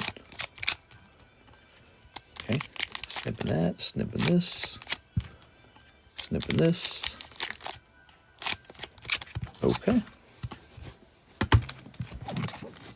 TCC, says Lurkin Larry. I feel there's more to gain from a partnership with Russia than a partnership with Ukraine. I'll drop the political talk now for a little bit. I'm sorry. I'm not trying to drop a Snickers in the pool. Snickers in the pool. Yeah, you know, the history of Ukraine is really interesting. They were part of, like, ooh, look at this, Archilodon. They were part of the USSR's, like, satellite states, essentially. And look at that. Putin wants them back. I guess Ukraine's a fertile land, and it's a better positioning with access to the sea. And so it's really desirable for Russia to regain that chunk of the world. And Putin's pretty set on trying to grab it. And I think that Ukraine used to have nuclear bombs. But there was an agreement made that they would actually get rid of those nuclear bombs, and that if Russia ever invaded Ukraine, that the West would come and save Ukraine from that. So that was the agreement back then, and sort of we're not upholding that part of the bargain. So, you know, I would say, probably because we're scared to, because we don't want World War III. So I think we're scared to. But, you know, it's kind of interesting because Putin, he doesn't seem to care. He brings in North Korea. Why does he get to bring in North Korea? That seems unfair. That's not a one-on-one fight. That's a two-on-one. North Korea and Russia versus Ukraine. That's not fair. So I don't like that. Also, because I always say that, you know, I like it when countries fight and one country decisively wins, and then you say, all right, you know, this country earned the land almost. It conquered it. But it's like if you're getting help from North Carolina, North Korea. If you're getting troops from North Korea, why shouldn't Ukraine get troops from some ally, you know?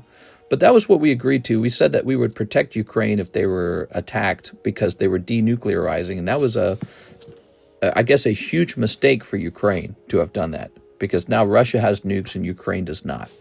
So that was a huge mistake for them to denuclearize. And we have not necessarily saved Ukraine. And Trump's kind of throwing a wrench in it, too, saying, hey, you got to pay us back for all the money we gave you. Here's Andrew A. Martin. But they're going to run out of people to go die in the meat grinder that is that war. And it's really, really just unfair for the men. But on both sides, both the Russian men and Ukrainian men got to go fight over this piece of land and die.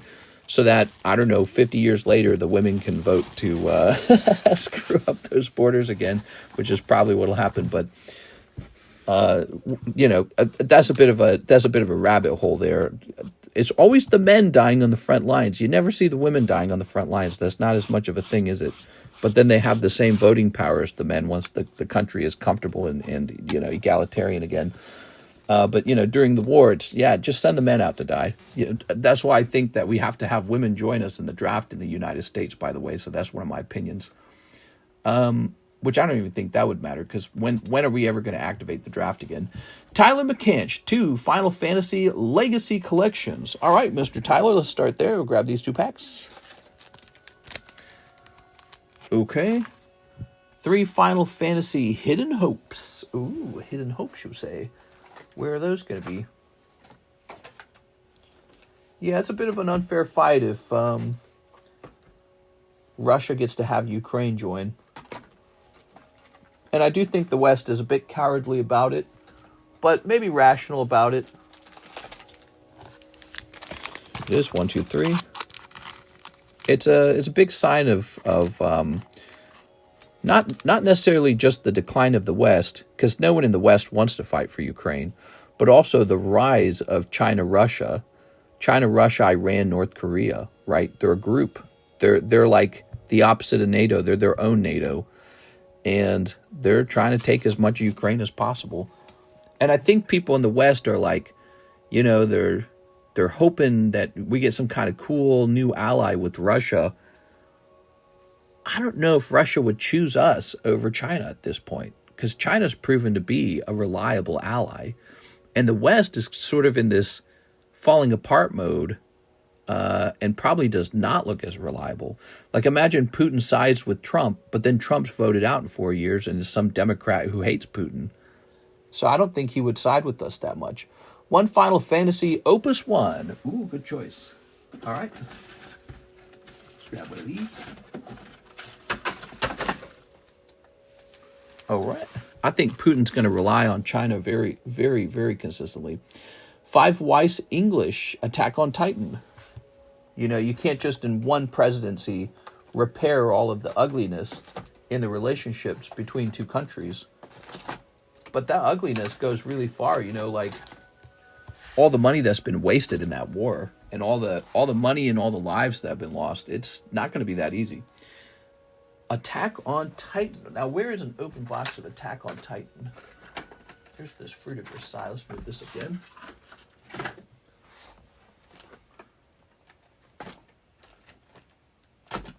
Let's see. We might need a fresh box of it, but I swear to God, we open. Oh, here we go. Here we go. So, how much of that did you need? 5 of them. 1, 2, 3, 4, 5, 6. Have 6 of them. There we go. Tossing this. 1 Pokemon English 151. And 5 English Obsidian Flame.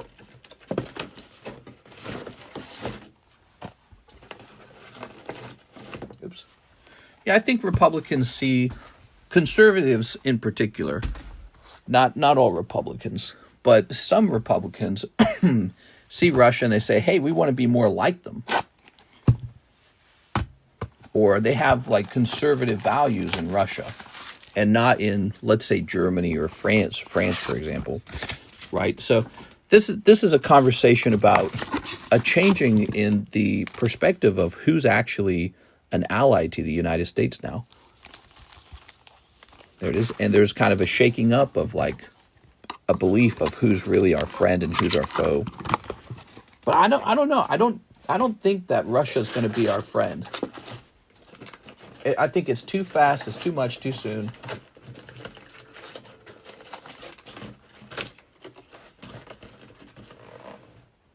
Yeah, and we're still fighting over the actual outcome of the Ukraine war. You know what I'm saying? Okay. So let's see what we got here. I think, if anything, the West, that is Europe, is looking at the United States as a potential problem rather than an ally. Like, oh, they're our problem now. Okay, here goes Tyler with the big order, guys. People really need to spark up new convos if they don't want to hear politics. Yes, of course. Did somebody say they didn't want to hear it again? No, I didn't see anyone say anything. All right, we are. Okay, let's go ahead and snip this. Okay, 1 and a 2. Snip that. And a 3. Losing allies is never good. Good luck on your hits. I think that part of the reason that there's a shaking up of who's an ally and who's not an ally is because it's been a really long time since World War II, like 100 years almost. And I think our allyship is sort of this uncomfortable smile and handshake that goes, we're allies, right? Yeah. Because of 100 years ago, remember that? But the truth is, every country is struggling financially. That's what's really going on. There's a sort of drying up of wealth,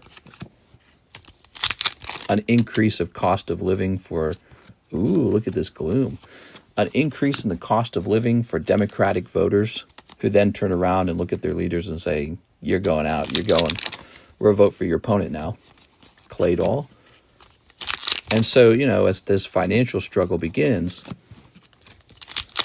you start looking at your allies differently. Ooh, Gita. You got Gita SIR. Very nice.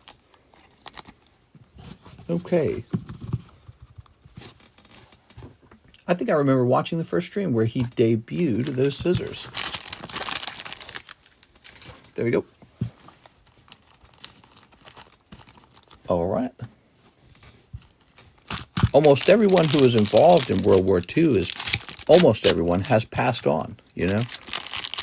It was an allyship built a long time ago on that idea. And now we need a new reason for the allyship. What should that new reason be?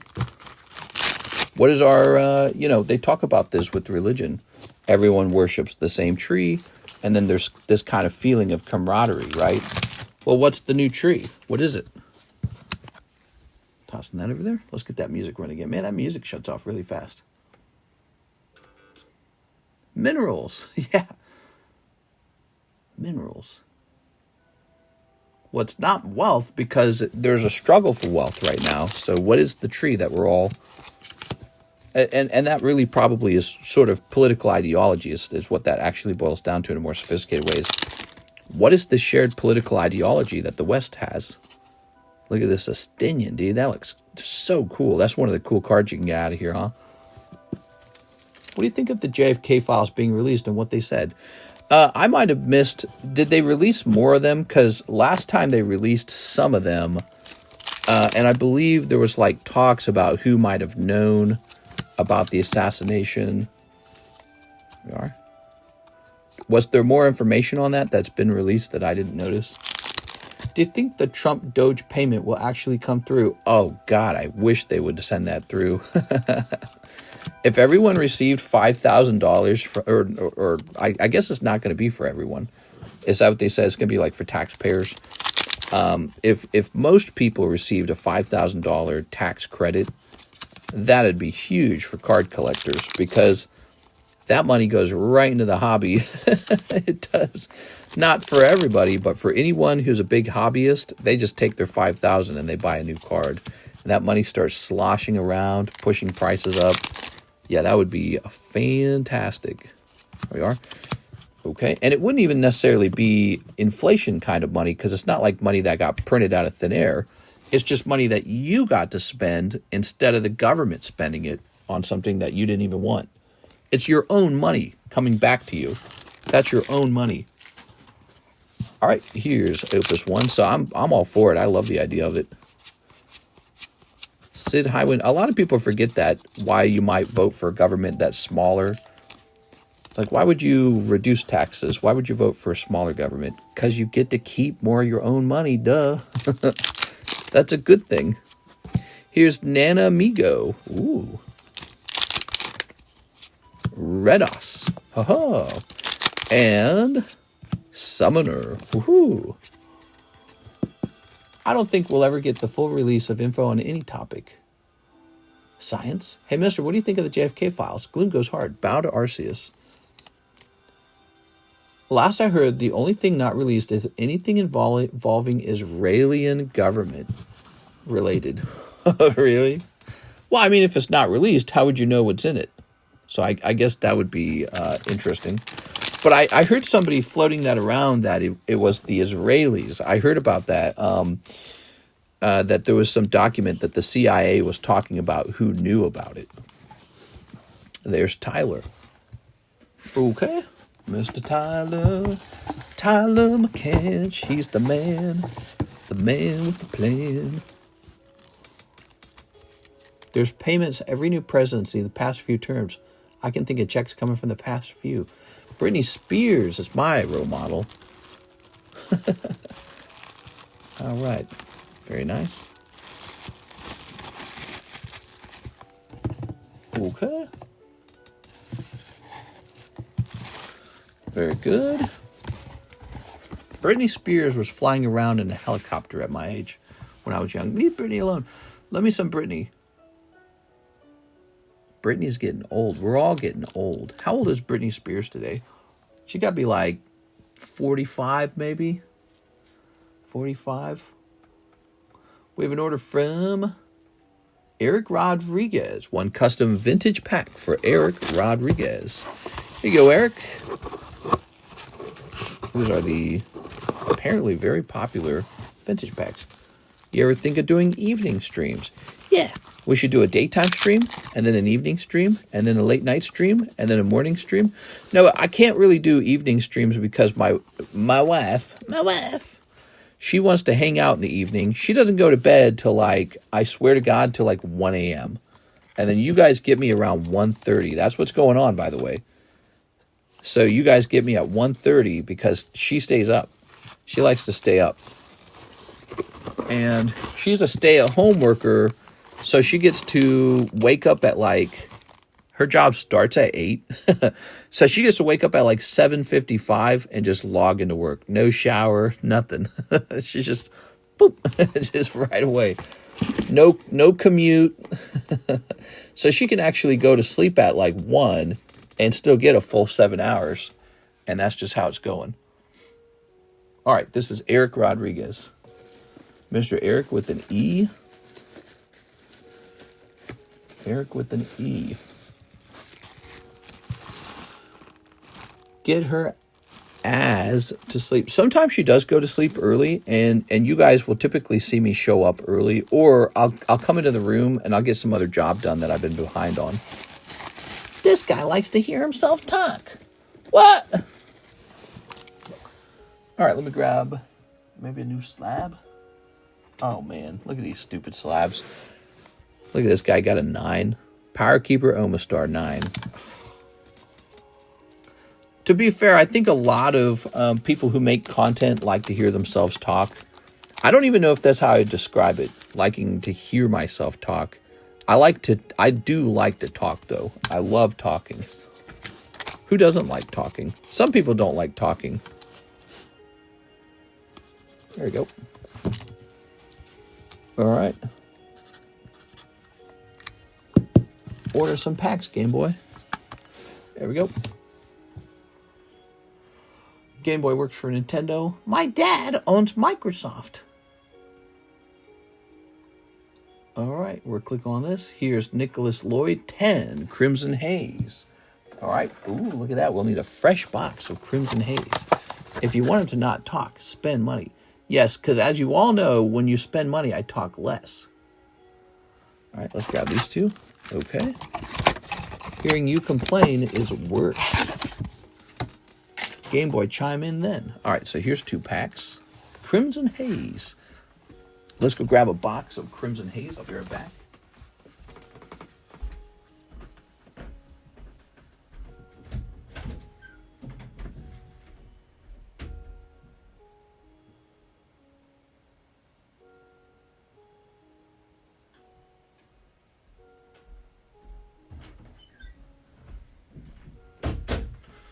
All right, fresh box of Crimson Haze.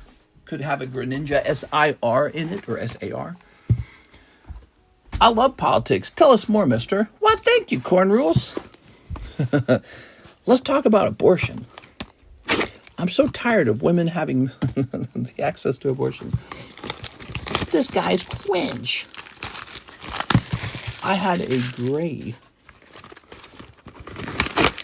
All right, here we are. Nicholas Lloyd, 10 Crimson Haze. 1, 2, 3, 4, 5, 6, 7, 8, 9, 10. There we go.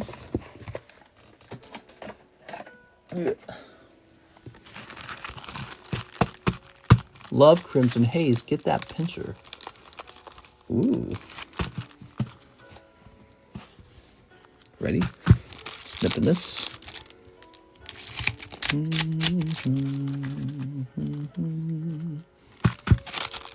Is the HoloLive Elite Spark $78 for the full box? Yes, and we have just one box of it left. Is the last box.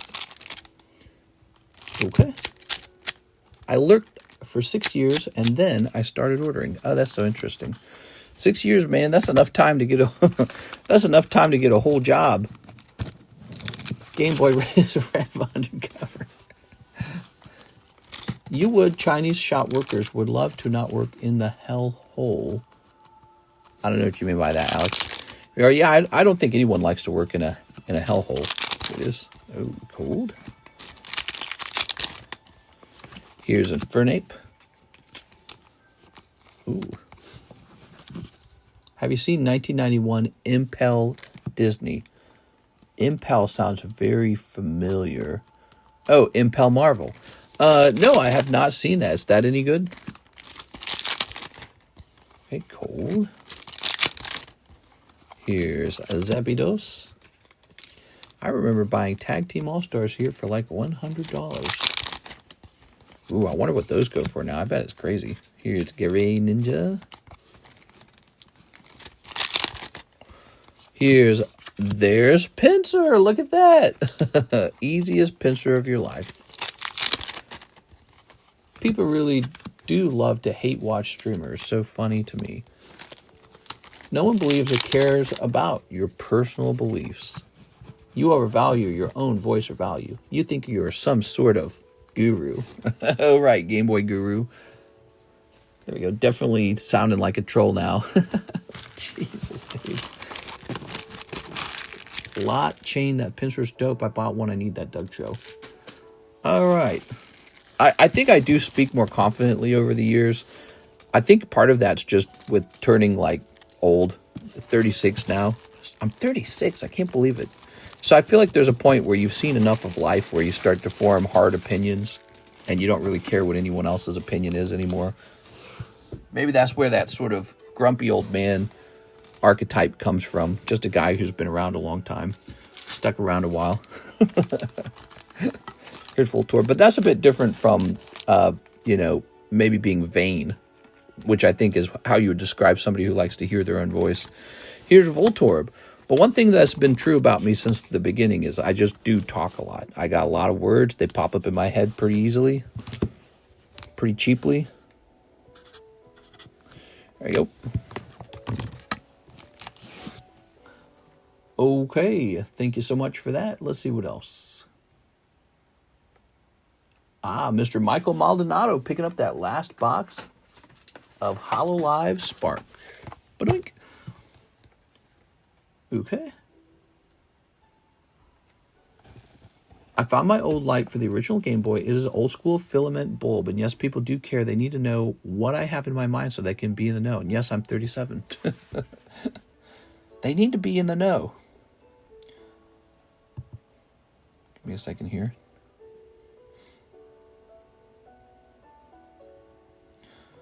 Talking to my supplier while we're live because I find that helps if I do it while we're live.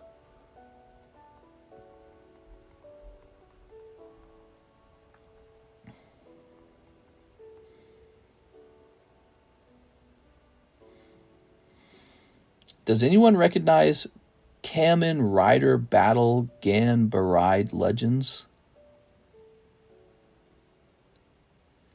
Y. Schwartz Rose Booster Pack Harukaze coming out on 6th. What is that, June?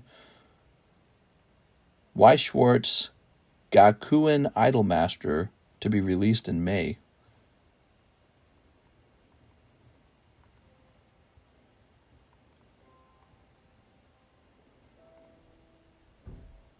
Oh, it sounds like Karis is up. She always wakes up in the middle of the night and gets food.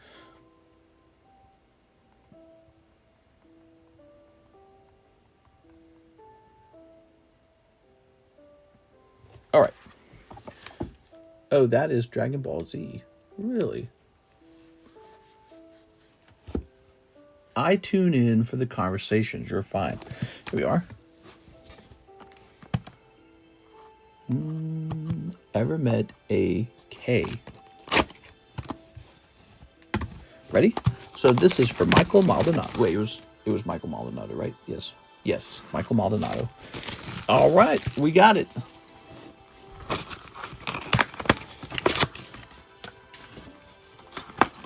Ever met a 36-year-old know-it-all? He's a know-it-all. He's a stinky pants. I could smell him from across the room. Ready? All right. We're snipping this. Okay. No, but I've met B and J before. All right. Please don't cut yourself with your indestructible scissors. You know, I've never actually cut myself with these scissors, but you see this scar right here? It is a scar, actually. I cut myself with the shipping scissors real bad the other day. This was all nasty looking, if you recall. It's a bit healed up now, but look at the red scar that's left behind.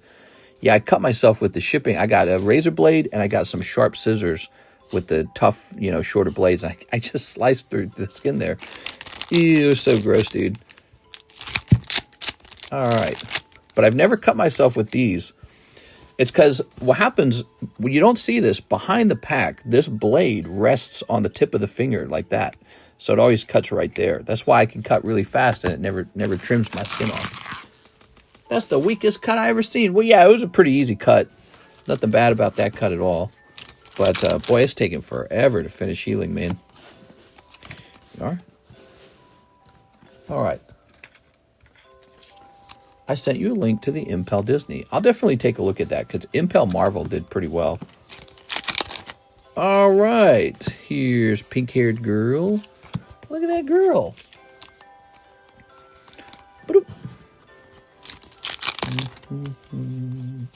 Here's a hollow. Here's a hollow. Here's this girl here. Here's a girl, and here's a girl. Here's a girl. Here's a hollow squirrel girl. First buzz. SR. When I have a cut, I drink the blood. Well, waiter, I'll have a glass of your finest red. When you're slicing the box, you cut towards yourself. Be careful. You already had your day off for the next 6 years. That's enough off time for you. I'm 36 and I don't care about anyone else's opinion. Arrogance. Here's a hollow. And this lady here. Ooh. Don't be mad at me that you were looking. I don't mind it. When you get to be of this age, you embrace stars and take it as proof that you don't got time to bleed. What? What are you saying? Ooh. Getting some interesting fellows in here today. You should have a wall of shame. The wall of shame. Here we are.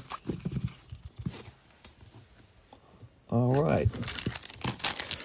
Well, Mr. Game Boy Guru, what's your opinion that you would like to change my mind on? What's your... You say I don't care about anyone else's opinion. What opinion would that be? Ooh. We are. Oh my God, that was supposed to say scars. Oh, embrace scars. You know, it's so funny how that sounds very different when you add scars in there rather than stars. There you go. All right. To be honest, Mr. rarely ever gets mad. Yeah, maybe that's just because, again, this is just eventful conversation for me. Here it is. All right. Oops. You know what would be worse than not having, or worse than talking about all this stuff? Not having anything to talk about. It just make the time pass so slowly. That's Mr. Michael. Okay. I think you're getting a bit of a fat bag tonight. Thank you, Michael. We are sold out of Elite Hololive Spark. Wait, there it goes. Game Boy should ask for bulk so Mr. can get mad. That's so true, dude. That is so true. I have felt anger in the stream before. Can I have my bulk? Well, actually... There we go. Show some breaks. Okay, we have the Houndoom Rocket Break. That's a pretty long one. Here's the Rare Candy Misty's Gyarados. It's 18 spots. I think this one's going to end pretty fast. It's just too beautiful. It's a nice pristine 10 and 18 spots. It's pretty low compared to, like, what did we just do? Altart Lugia for 27. And then here is a nice Charizard VMAX. Remember, these all come with the star spot. So technically this would be 1 in 7 without the star spot. But the star spot is like socialism. The socialism goes over to this card right over here. This is the star card right now. We might have to go ahead and make that Neo Pack the next star recipient soon. Also, the Mega Break from you. We have the Team Rocket Box Battle, Fossil Box Break, the XY Fates Collide Box Break, Fossil Sublist, the Mega Sublist. So many things, dude. Too many things, if any. You just got like 20 options. There's just too much. Okay. Let's see. Let's go up to this would be under other card set. That's right. Now I remember. Other card set. I'm just going to remove HoloLive Elite Spark for now, because I do not. Wait, do I have more on the way? I might already have more on the way. Let me double check. Lugia went off. Hit enter on that. No, I do not have more. I do not have more Elite Spark coming, but I want to get some stuff coming over here. All right, let's see. We have a Zach reorder tonight. Mr. Zach, how's it going? 10 Crimson Haze. Wow, you got it. Do you think they're going to come out with any new styles of cards instead of just new refractor patterns? Man, that'd be nice if they came up with a new idea, because currently it's signatures, numbered cards, special holographics, texturing. Yeah, some new trick, like maybe like a QR code or some fancy thing. Who knows? 1, 2, 3, 4, 5, 6, 7, 8, 9, 10. Here we are. You know what I'd like to see? Cards that are laced with gold, so that you're not just buying a cardboard, you're buying gold. It really sucks there are not going to be any more film strip special cards like there was in the top series. I think if they did it now, it would be a poser type thing, since they did it all digital. Ooh, that's an interesting thought. Yeah, I bought 2 more of those cards. I think I'll hold on to 3 of those and show them off from time to time. Do you hear about the Russian in-real-life streamer who is now facing 25 years in prison here in the Philippines?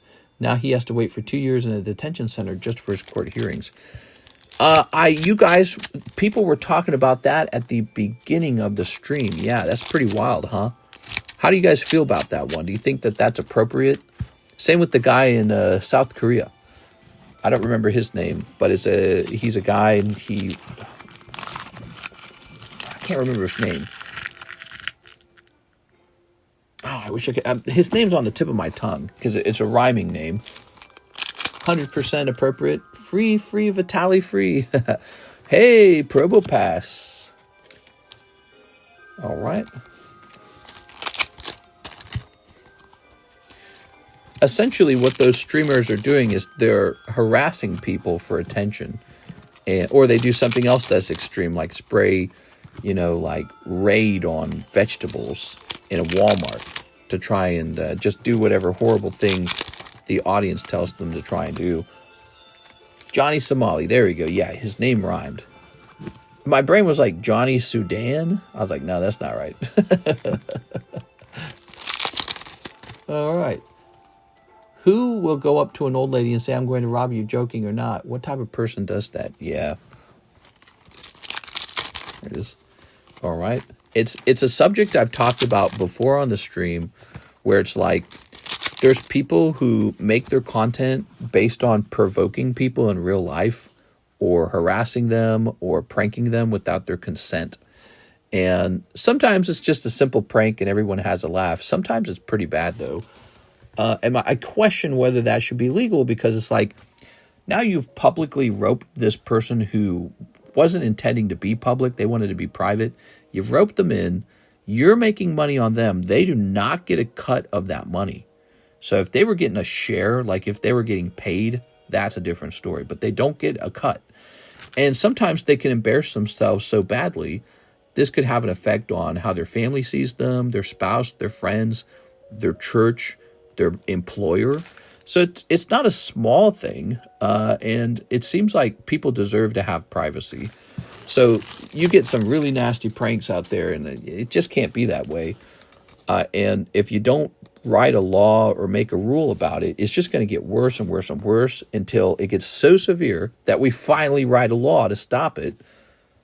Because that's what'll happen. That's the nature of people trying to get famous. Some people will just do anything at all to become famous. And if that means hurting people or harassing them, that's what they'll do. All right, there's Zachary.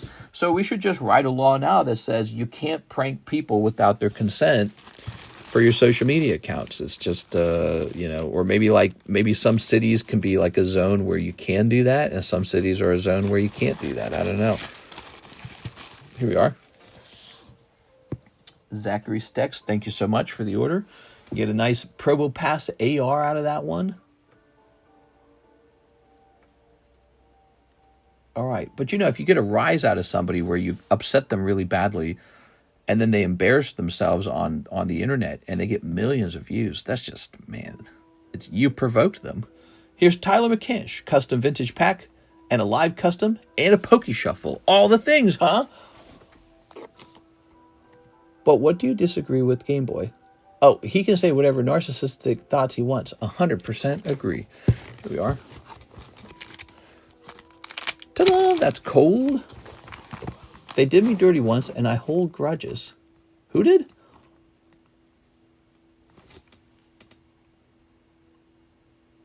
By the way, those submissions are partially done. I'm still working on them. The PSA and BGS submissions are partially done. I worked on them this weekend, so I can't accept any new submissions into the outgoing one now. So anything you send at this point goes into the next month. All right, so the live custom was a miss, Mr. Tyler. Let's try the Poke Shuffle now. Yeah, I was working on those.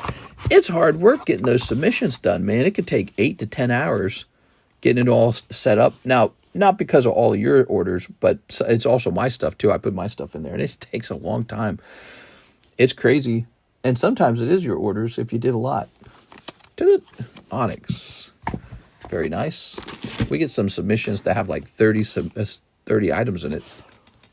It takes a while to get that just right. You can't have any mistakes, because if there's even one mistaking in the listing, then it gets super confusing whose card is whose. So it has to be perfectly accurate. All right. He tried to take a security officer's firearm, which is a big no-no here. Ooh, what the fuck? You're going to take a gun off of somebody? That's like, how do they know you're not about to murder them? All right, here goes. Well, I'm preaching to the choir. You all understand why that can't be. Haunter from the Fossil Collection. All right, you're going to pull a Haunter. Nice. All right. Very nice. Here's Kakuna. Sanctuary Cities for Pranks. You're funny, man. Here's Weedle. Here's Nidorino. Base set. These are all base set cards. That's cool. And you got your energy card and your trainer. Each pack comes with a little energy and trainer. I'm actually running out. Believe it or not, I'm having trouble because I'm running out of the common and commons. I got lots of hollows left. I'm low on the commons. So I got to try and scrounge about for more of those. All right, that's for Tyler. All right, Mr. Tyler. Got you, Mr. Tyler.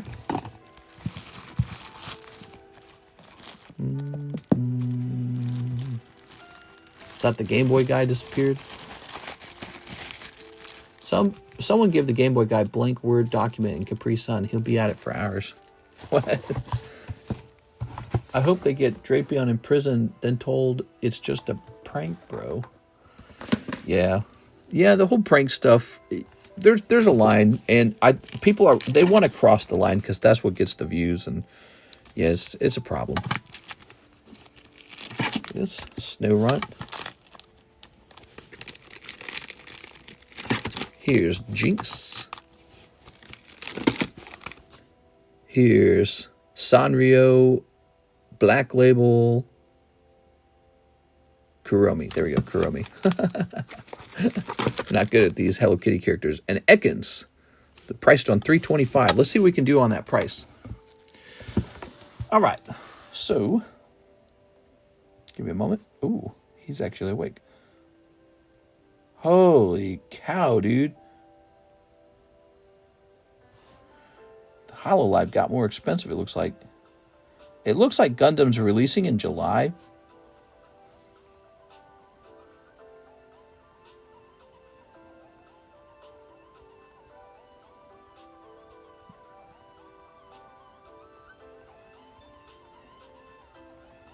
Give me a moment here. So I'm going to keep talking with this guy.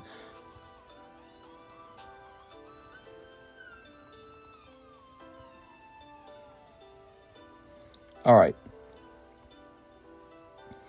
So we're going to order this Holo live.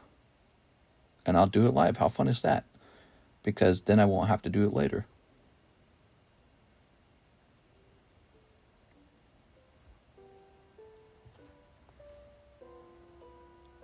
Holo Live Spark did well.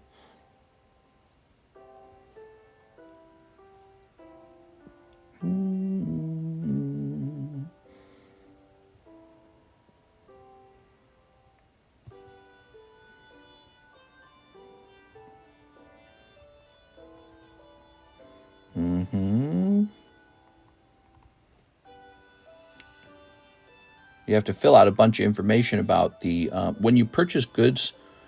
Let's say you're importing a bunch of goods. There's actually a form you fill out when you're paying, depending on how you pay. But this particular way, that's one of the things you learn is you don't want to use. All right, so let's see. All right. All right. You know, one thing I'm not set up for, I'm not set up for the next One Piece set, and that's got me worried. I got to get that set up. It's because I'm probably going to use that guy who's really, really far behind on shipping for some of my items. He's offering to convert some of those orders into just One Piece instead. All right, let's take a look at those orders again. So, Tyler McCann's just done. We have Mr. Frederick Siegel Sjoland, and he says, trick or trade for Game Boy Guru. He's buying a Game Boy pack for him. Well, hey, let's open that. You know, I like these Game Boy packs a lot. Is this it? Here it is. So these are the trick or trade packs, and I think these will go up in value over time. I bought some boxes of them just because I think they're so cheap. There's a lot of room for them to grow in price. And they always come with a nice card. Like, look, you get Umbreon. It's a nice Umbreon. And there's a nice Darkrai. It's good. So that's for Game Boy Guru. Wow, that's very nice of you. All right, let's get a baggie out. Game Boy Guru. Game Boy Guru does not like me. I must have hurt his feelings or said something he really disagrees with, which I totally understand. Or maybe he doesn't like my personality type, or maybe I'm too arrogant, or whatever he was saying. All right. Game Boy Guru. I was waiting for him to say something more exciting. There we go. Okay. But he was staying pretty tame for the most part. I'll put him over here in the G's. All right. That's very nice of you, Mr. Frederick. Now, how about that Ekans? We were going to look up the price on that Ekans, weren't we? Before I got interrupted with ordering the HoloLive Spark. So this will say Ekans Sandstorm. Well, there's only 3 of them, isn't there? I typed in Elon. I didn't type in Elon. I got autocorrected. Okay, there is no Ekans Sandstorm for sale. We have it set to $250, huh? I think we had to price this based off of the average reverse holo from the set. Reverse Sandstorm. We priced this last in March. Okay, let's see. Let's see what the cheapest holo from the set is. Probably not a good card, though. So the cheapest card is an Anorith, followed by Ammonite. This is very fair pricing on the Ekans. You could argue 250 is too low even. I'm just looking. All right. So he's popped 3 Ekans. I think he's going to go to 260. I think he's actually underpriced based on what I was looking at. All right. Oh, I'm sorry. I didn't know you guys were still talking. I thought the whole chat was paused. Oh my gosh. I had my chat scrolled up, and so it wasn't updating. You guys talked so much. Let's see. Why is China getting so many good sets and packs? Yeah, they keep getting exclusives, and it makes you have to pay attention to them a little more. You know, I think that all the exclusives will force a lot of collectors to collect Chinese language cards, and in the long run, this is very good for the Chinese hobby because, you know, you get used to having Chinese language cards. You go, it's a normal thing.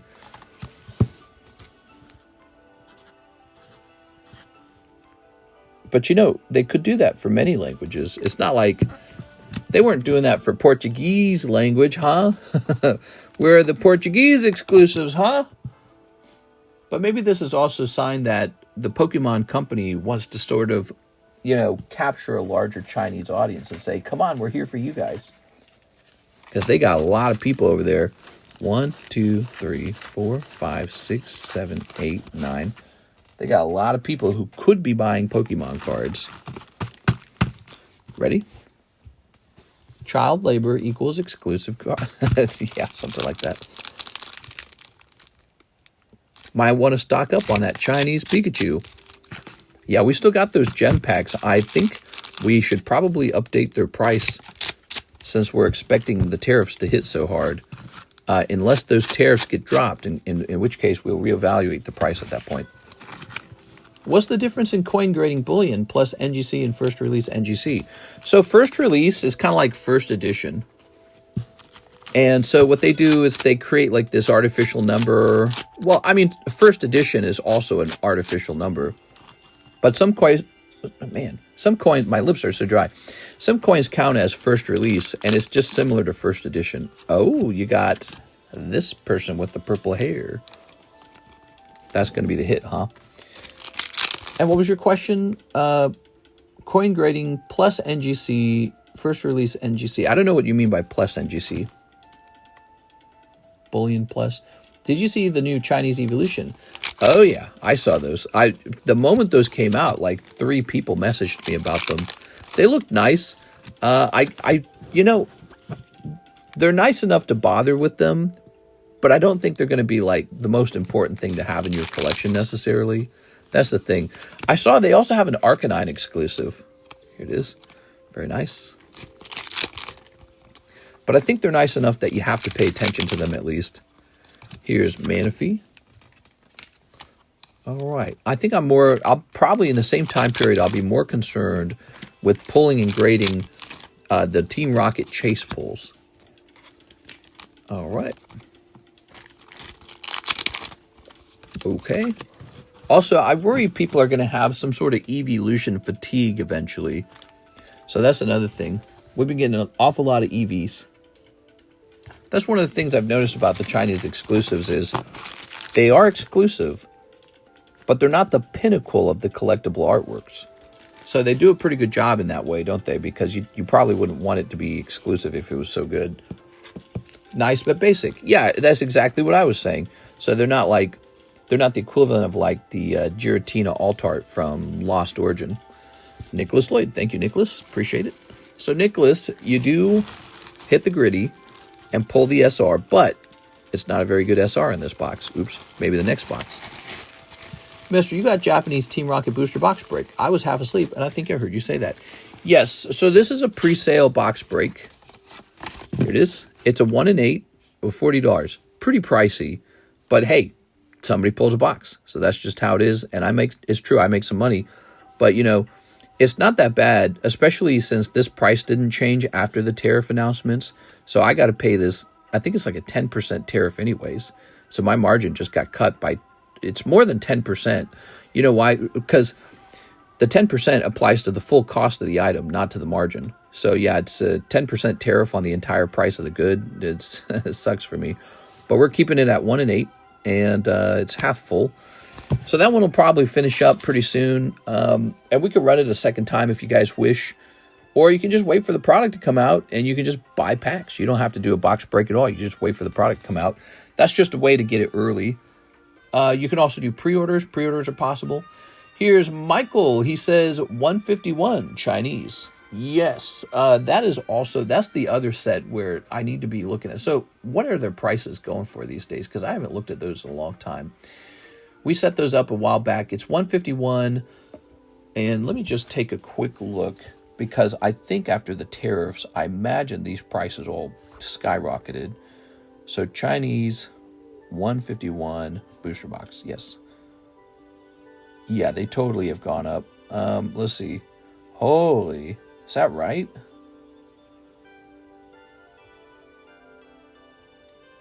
Some of these prices have gone up substantially. That's interesting. So our current price per box on the 151 is set to 82. It's probably going to be set to 90 now. How many packs are in a box? I don't know how many packs are in a box.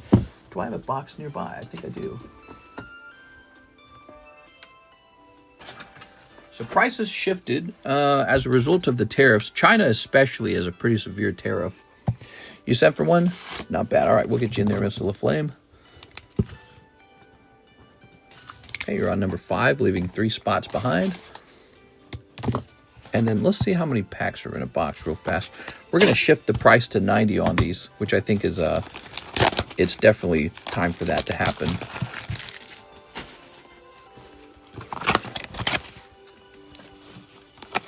So glad I got my wife before the tariffs. Mail order wife. 1, 2, 3, 4, 5, 6, 7, 8, 9, 10, 11, 12, 13, 14, 15. That's so odd. 15 packs in a box. What a strange number. So this goes to 90. And then 90 divided by 15.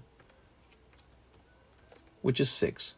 So there's $6 per pack now. Not a huge change. And we're going to hit save on that. But it is just the case that, you know, their prices are rising as a result of the problem of having to get them over here. And Michael, let's just see what your round looks like. So if you guys have never opened this, there's exclusive pulls in this Chinese 151 set. Plus a lot of pulls you'll recognize. I'm excited for Rocket. Are you taking pre-orders? Yes, we should have a pre-order price in the menu. And honestly, I haven't looked at the market on those in a little while. So it's a whopping $295 box pre-sale. That is the pre-sale price. $295 for the Rocket box.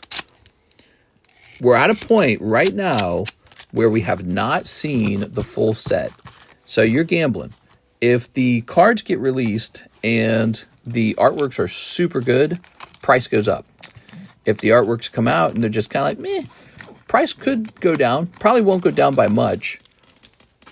But, you know, the final cards have not been revealed, and I think that's very important. Okay, you got Mr. Mime. Ready, Michael? Here goes. Michael. Kind of cool. See, the Chinese 151 cards are very different. Okay. Gyarados. Gyat! Here's Kingler. Okay, Moltres. That'd be a great pristine to hold on to. Ooh, Charmeleon.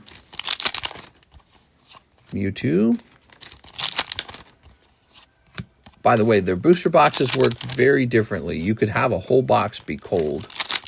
Let's see what we got. Here's a Blasty Boy. Brr.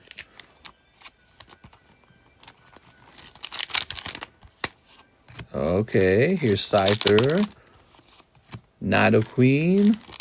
Oh, you're running out of time for a hit to come out. Machop. Come on.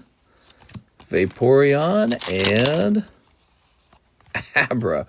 Wow, that's a tough box. All right, so they do work very differently from the 151 booster boxes we have here from Japan and from English. So they work differently. You could get a box with more than one hit in it, is one of the things I've learned. Or you can get a box like this one where your top hits are like this Abra. But you end up with all these regular Pokeball cards, and they're really interesting. And they might actually have a value that's very separate from the market that's established for the Japanese and English ones. All right. I think the goal would be to pull like one of the, like best cards in the set as a Master Ball, because you'd have a Chinese Master Ball, and I don't think there's a lot of those out there. What about China Gem Pack Part 2? What's going to happen with those? Well, I got to import those, and it's probably going to be an absurd markup on those because of the cost of the tariff. So they're not going to be like the Gem 1 packs. They're going to be very expensive. Plus, if people have some sort of weird extra demand for them because of whatever's coming in that set, I can't remember what's coming in Gem 2. Gem 2 was that's the actual Evolution set, right? That's with the Umbreon and all that. If that becomes a huge demand, yeah, it's gonna be double expensive because of the increased demand and because of the import fee.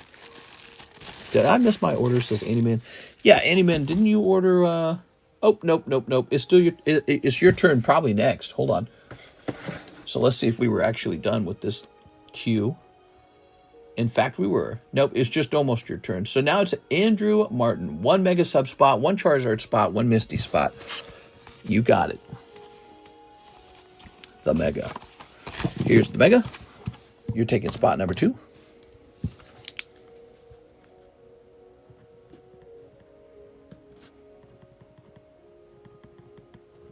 Okay, Andrew Martin on spot number 2. I had to write your name really small.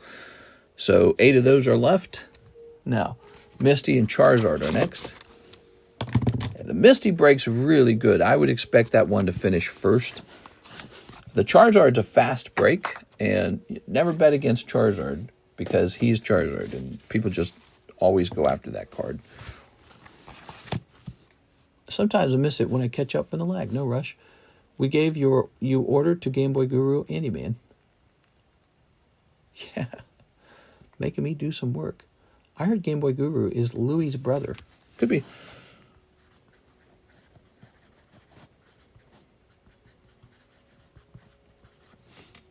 Okay, here we are.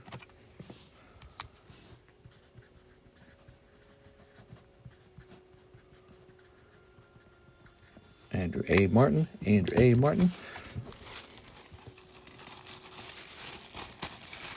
All right. So we need the rare candy bag. Where's that? Here it is. All right. Rare candy bag.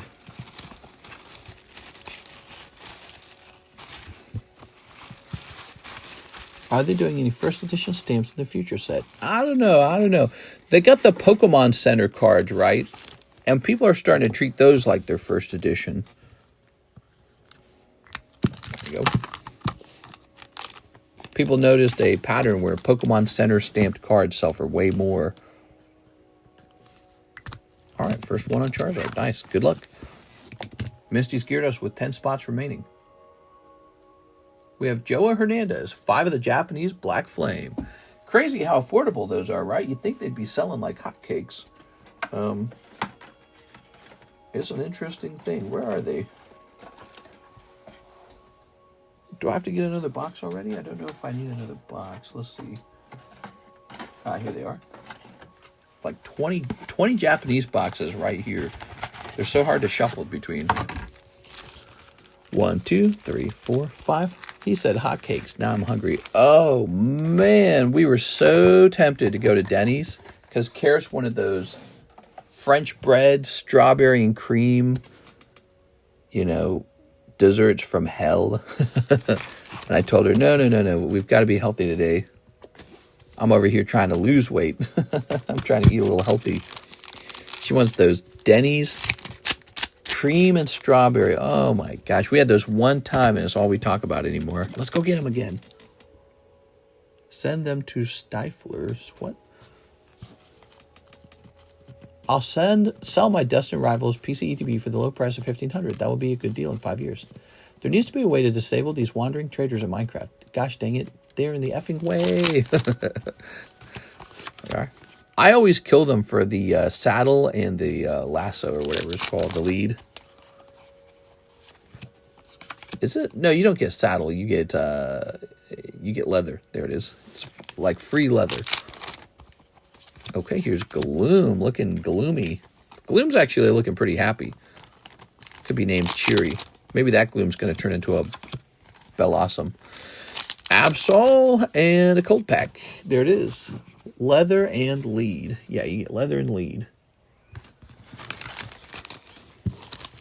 I'm still working on that little mob farm. Decorating stuff is such a bitch, dude. It takes so long to decorate anything. All right. I almost feel like this world is almost like another practice world. Like one day I'm going to make a world and it's going to be like a crazy world. But what do you think, Timmy? How do we get like a really, really cool server going? How do we get a server going where everyone on the server is like a hardcore builder? How do you accomplish something like that? Mr. Joa, your bag is a JO, so you're going to be over in the JX, maybe? Here it is. Haha. Decorating is a pain, but it's fun. I'm still sorting the cards. I open hunting the magic harp. All right. I'm super excited for that gold to show up, man. It's all I can think about lately. Okay, we received the order from La Flame to go on to the Rocket Break. And now we are checking PayPal orders again to see if there's any changes over there. Holy cow, it's 6 a.m. in the morning and the sun is coming up. We got to wrap up, guys. I did not see that. 5 Korean Lost Abyss. We got to wrap up. I got to go to sleep. If I don't go to sleep, I'll mess up my sleep schedule. 1, 2, 3, 4, 5. All right, this is the last order, guys. And then I'm going to run the giveaway. It's 6 a.m. How did that even happen? I was supposed to get off at 5:30. This is no good because I have to get the shipping ready. And so I'm not going to climb into bed till like 6:30. I'm going to be off by like an hour for sleep. Okay, here's Giratina. Kind of a bother too because I'm not sleepy. And I should be sleepy. I should be tripping balls right now, yawning.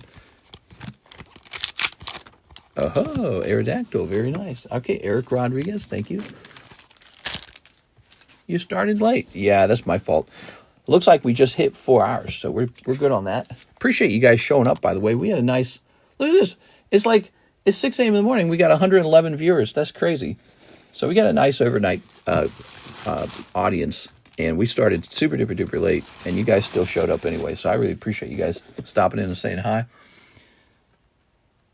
We got a nice thing going. Tyler says, Korean Black Flame box. Can I service that in like 2 seconds?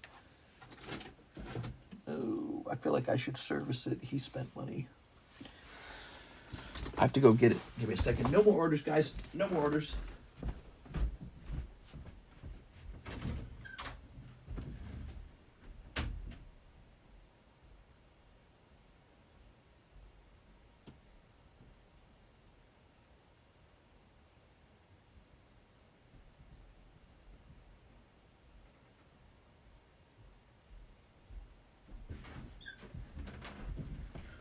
Sun's coming up. Oh my God. All right. My music's stopping. It's always stopping.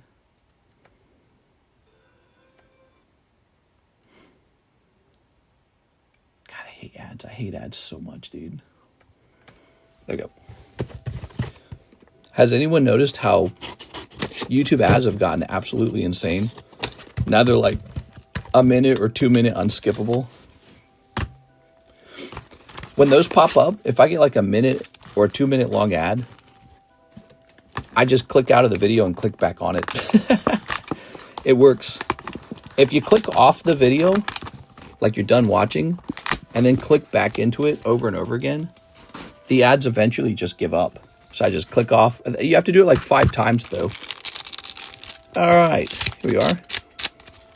We need a TCC con. There we are.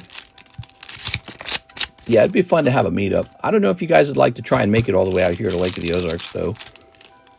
There's no airport. You'd have to go to the Springfield airport. And then from there, there's an hour-and-a-half drive. I think you can take an Airbus, which is a smaller aircraft, straight into Lake of the Ozarks. I tried looking into that one time. Yes. Those little airplanes scare me, though. Everyone going to meet at Margaritaville. Yeah, it's pretty sad out here. We don't have enough stuff. It's really underdeveloped. Very beautiful. When you say underdeveloped, there is a lot of nature, but really underdeveloped. So that's all there is to it. Not enough to do in the winter, I'll say that. That's the hardest part of living in an underdeveloped area. The winters are brutal because they're so boring. You sit there tapping your toe. How many times can we have sex again? All right, we did that 12 times. What else now? What can we do now? It's like nothing else to do. We don't drink or smoke. We don't go to the bars. Just nothing to do. I guess we'll sit on the computer or do more stuff on the computer for 12 more hours. You just feel yourself getting old. Minecraft Pokemon barbecue by the lake. We did a barbecue last year for 4th of July. And Alexis and her husband showed up with their kid. And I'm trying to remember. I think Karis's mom was there, wasn't she? We are? Yeah. Here we are. And here we are. And a cold one. And a hollow. And then our neighbor showed up. And he sat down and hung out. I think I spent like $500 or $600 on fireworks, which is not a normal thing for me to do. I don't normally do that. Oh, I remember. Karis's family was visiting, but her mom stayed. The dad and the brother went back home, and the mom stayed with us for like another 2 days. That's what happened. And she got to just hang out with just her and me. We are. All right. If so, you can banish me to Canada. Oh, Canada. Ooh, look at that, Tyler. Really nice card. Nicholas Lloyd became a member. I'm sorry, Nicholas. I didn't see that till just now. Thanks, man. Appreciate that. Yeah, memberships are $2 a month. Really not that expensive. And what they do is they track how long you've been a member. So if you keep that slapped on your account and you end up really liking it and hanging out around here, it's going to look good when you got like a more advanced membership than someone else or than someone with no membership. So, yeah, that's $2 per month, about $24 a year. Here we are. You're not going to lose out on some super expensive Pokemon card because you bought a $24 membership. Not if you're talking about anything good. All of these cost way more than $24. Let's see. Ooh. Tyranitar, Bellybolt, Charizard. Rawr. Cool set. All right, Tyler, let's grab your bag. I'm hosting a bonfire this week.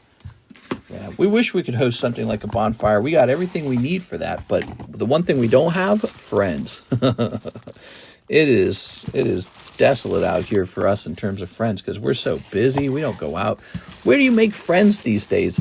I'm older too now. I'm like past 35 years old. Where do you make friends? The bar? I'm not going to the bar. I'm not going to church. So where do you make friends now? And then ask for making like maybe like a friend at work. Well, my work is like super isolating. There's Alexis. I don't know if Alexis will come over for a bonfire or whatever, but that's about it, you know. Let's see. You can't invite. I can't invite like a whole group over because I don't know that many people. Canada has nice people. People in the USA seem rude in comparison. I'm a Pokeball. Let's go. I love the polls tonight. Thanks for what you do. Craigslist. This is where I made some friends through Jiu-Jitsu. That's it. I'm taking Jiu-Jitsu. All right, guys. That's going to be the end of the stream. Let's go ahead and hand out the last spot in the box to find out who takes the box. I'm going to put Tammy on this list. Tammy does a lot of extra work. She keeps track of the breaks for us. It's really nice. So she's going on for free. And then Coinzilla, who's been active with us tonight, and Mr. JPH. Coin JPH. All right, there it is. All right. Oops.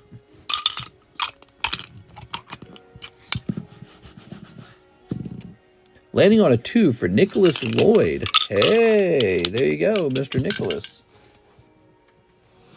So this is a giveaway. And you didn't have to buy anything to participate in a giveaway. It's just open to the public. There we go. Now, this 20-sided die decides who gets the whole box. Ready? landing on number 3. All right, so the actual winner, James Alanya. Well, it's your lucky night, Mr. James. What do you think of that? That must be some of that good karma, because isn't he the guy who donated 10 packs to Nicholas or somebody, and there was like all these good AR pulls in that? He's getting that good karma, I think. He did a gift. It was you, right? Because you're James Gower. All right. Is he still here? So we will open this up probably in another stream. I can hear the birds singing and the sun is coming up. This is no good. I got to wrap up like right now. There it is, James Gower. It's his box now, and he can do whatever he wants with it. All right, guys. I'm going to pop off. I had a great stream. I'll see you guys in the Monday daytime stream. See you later, everybody.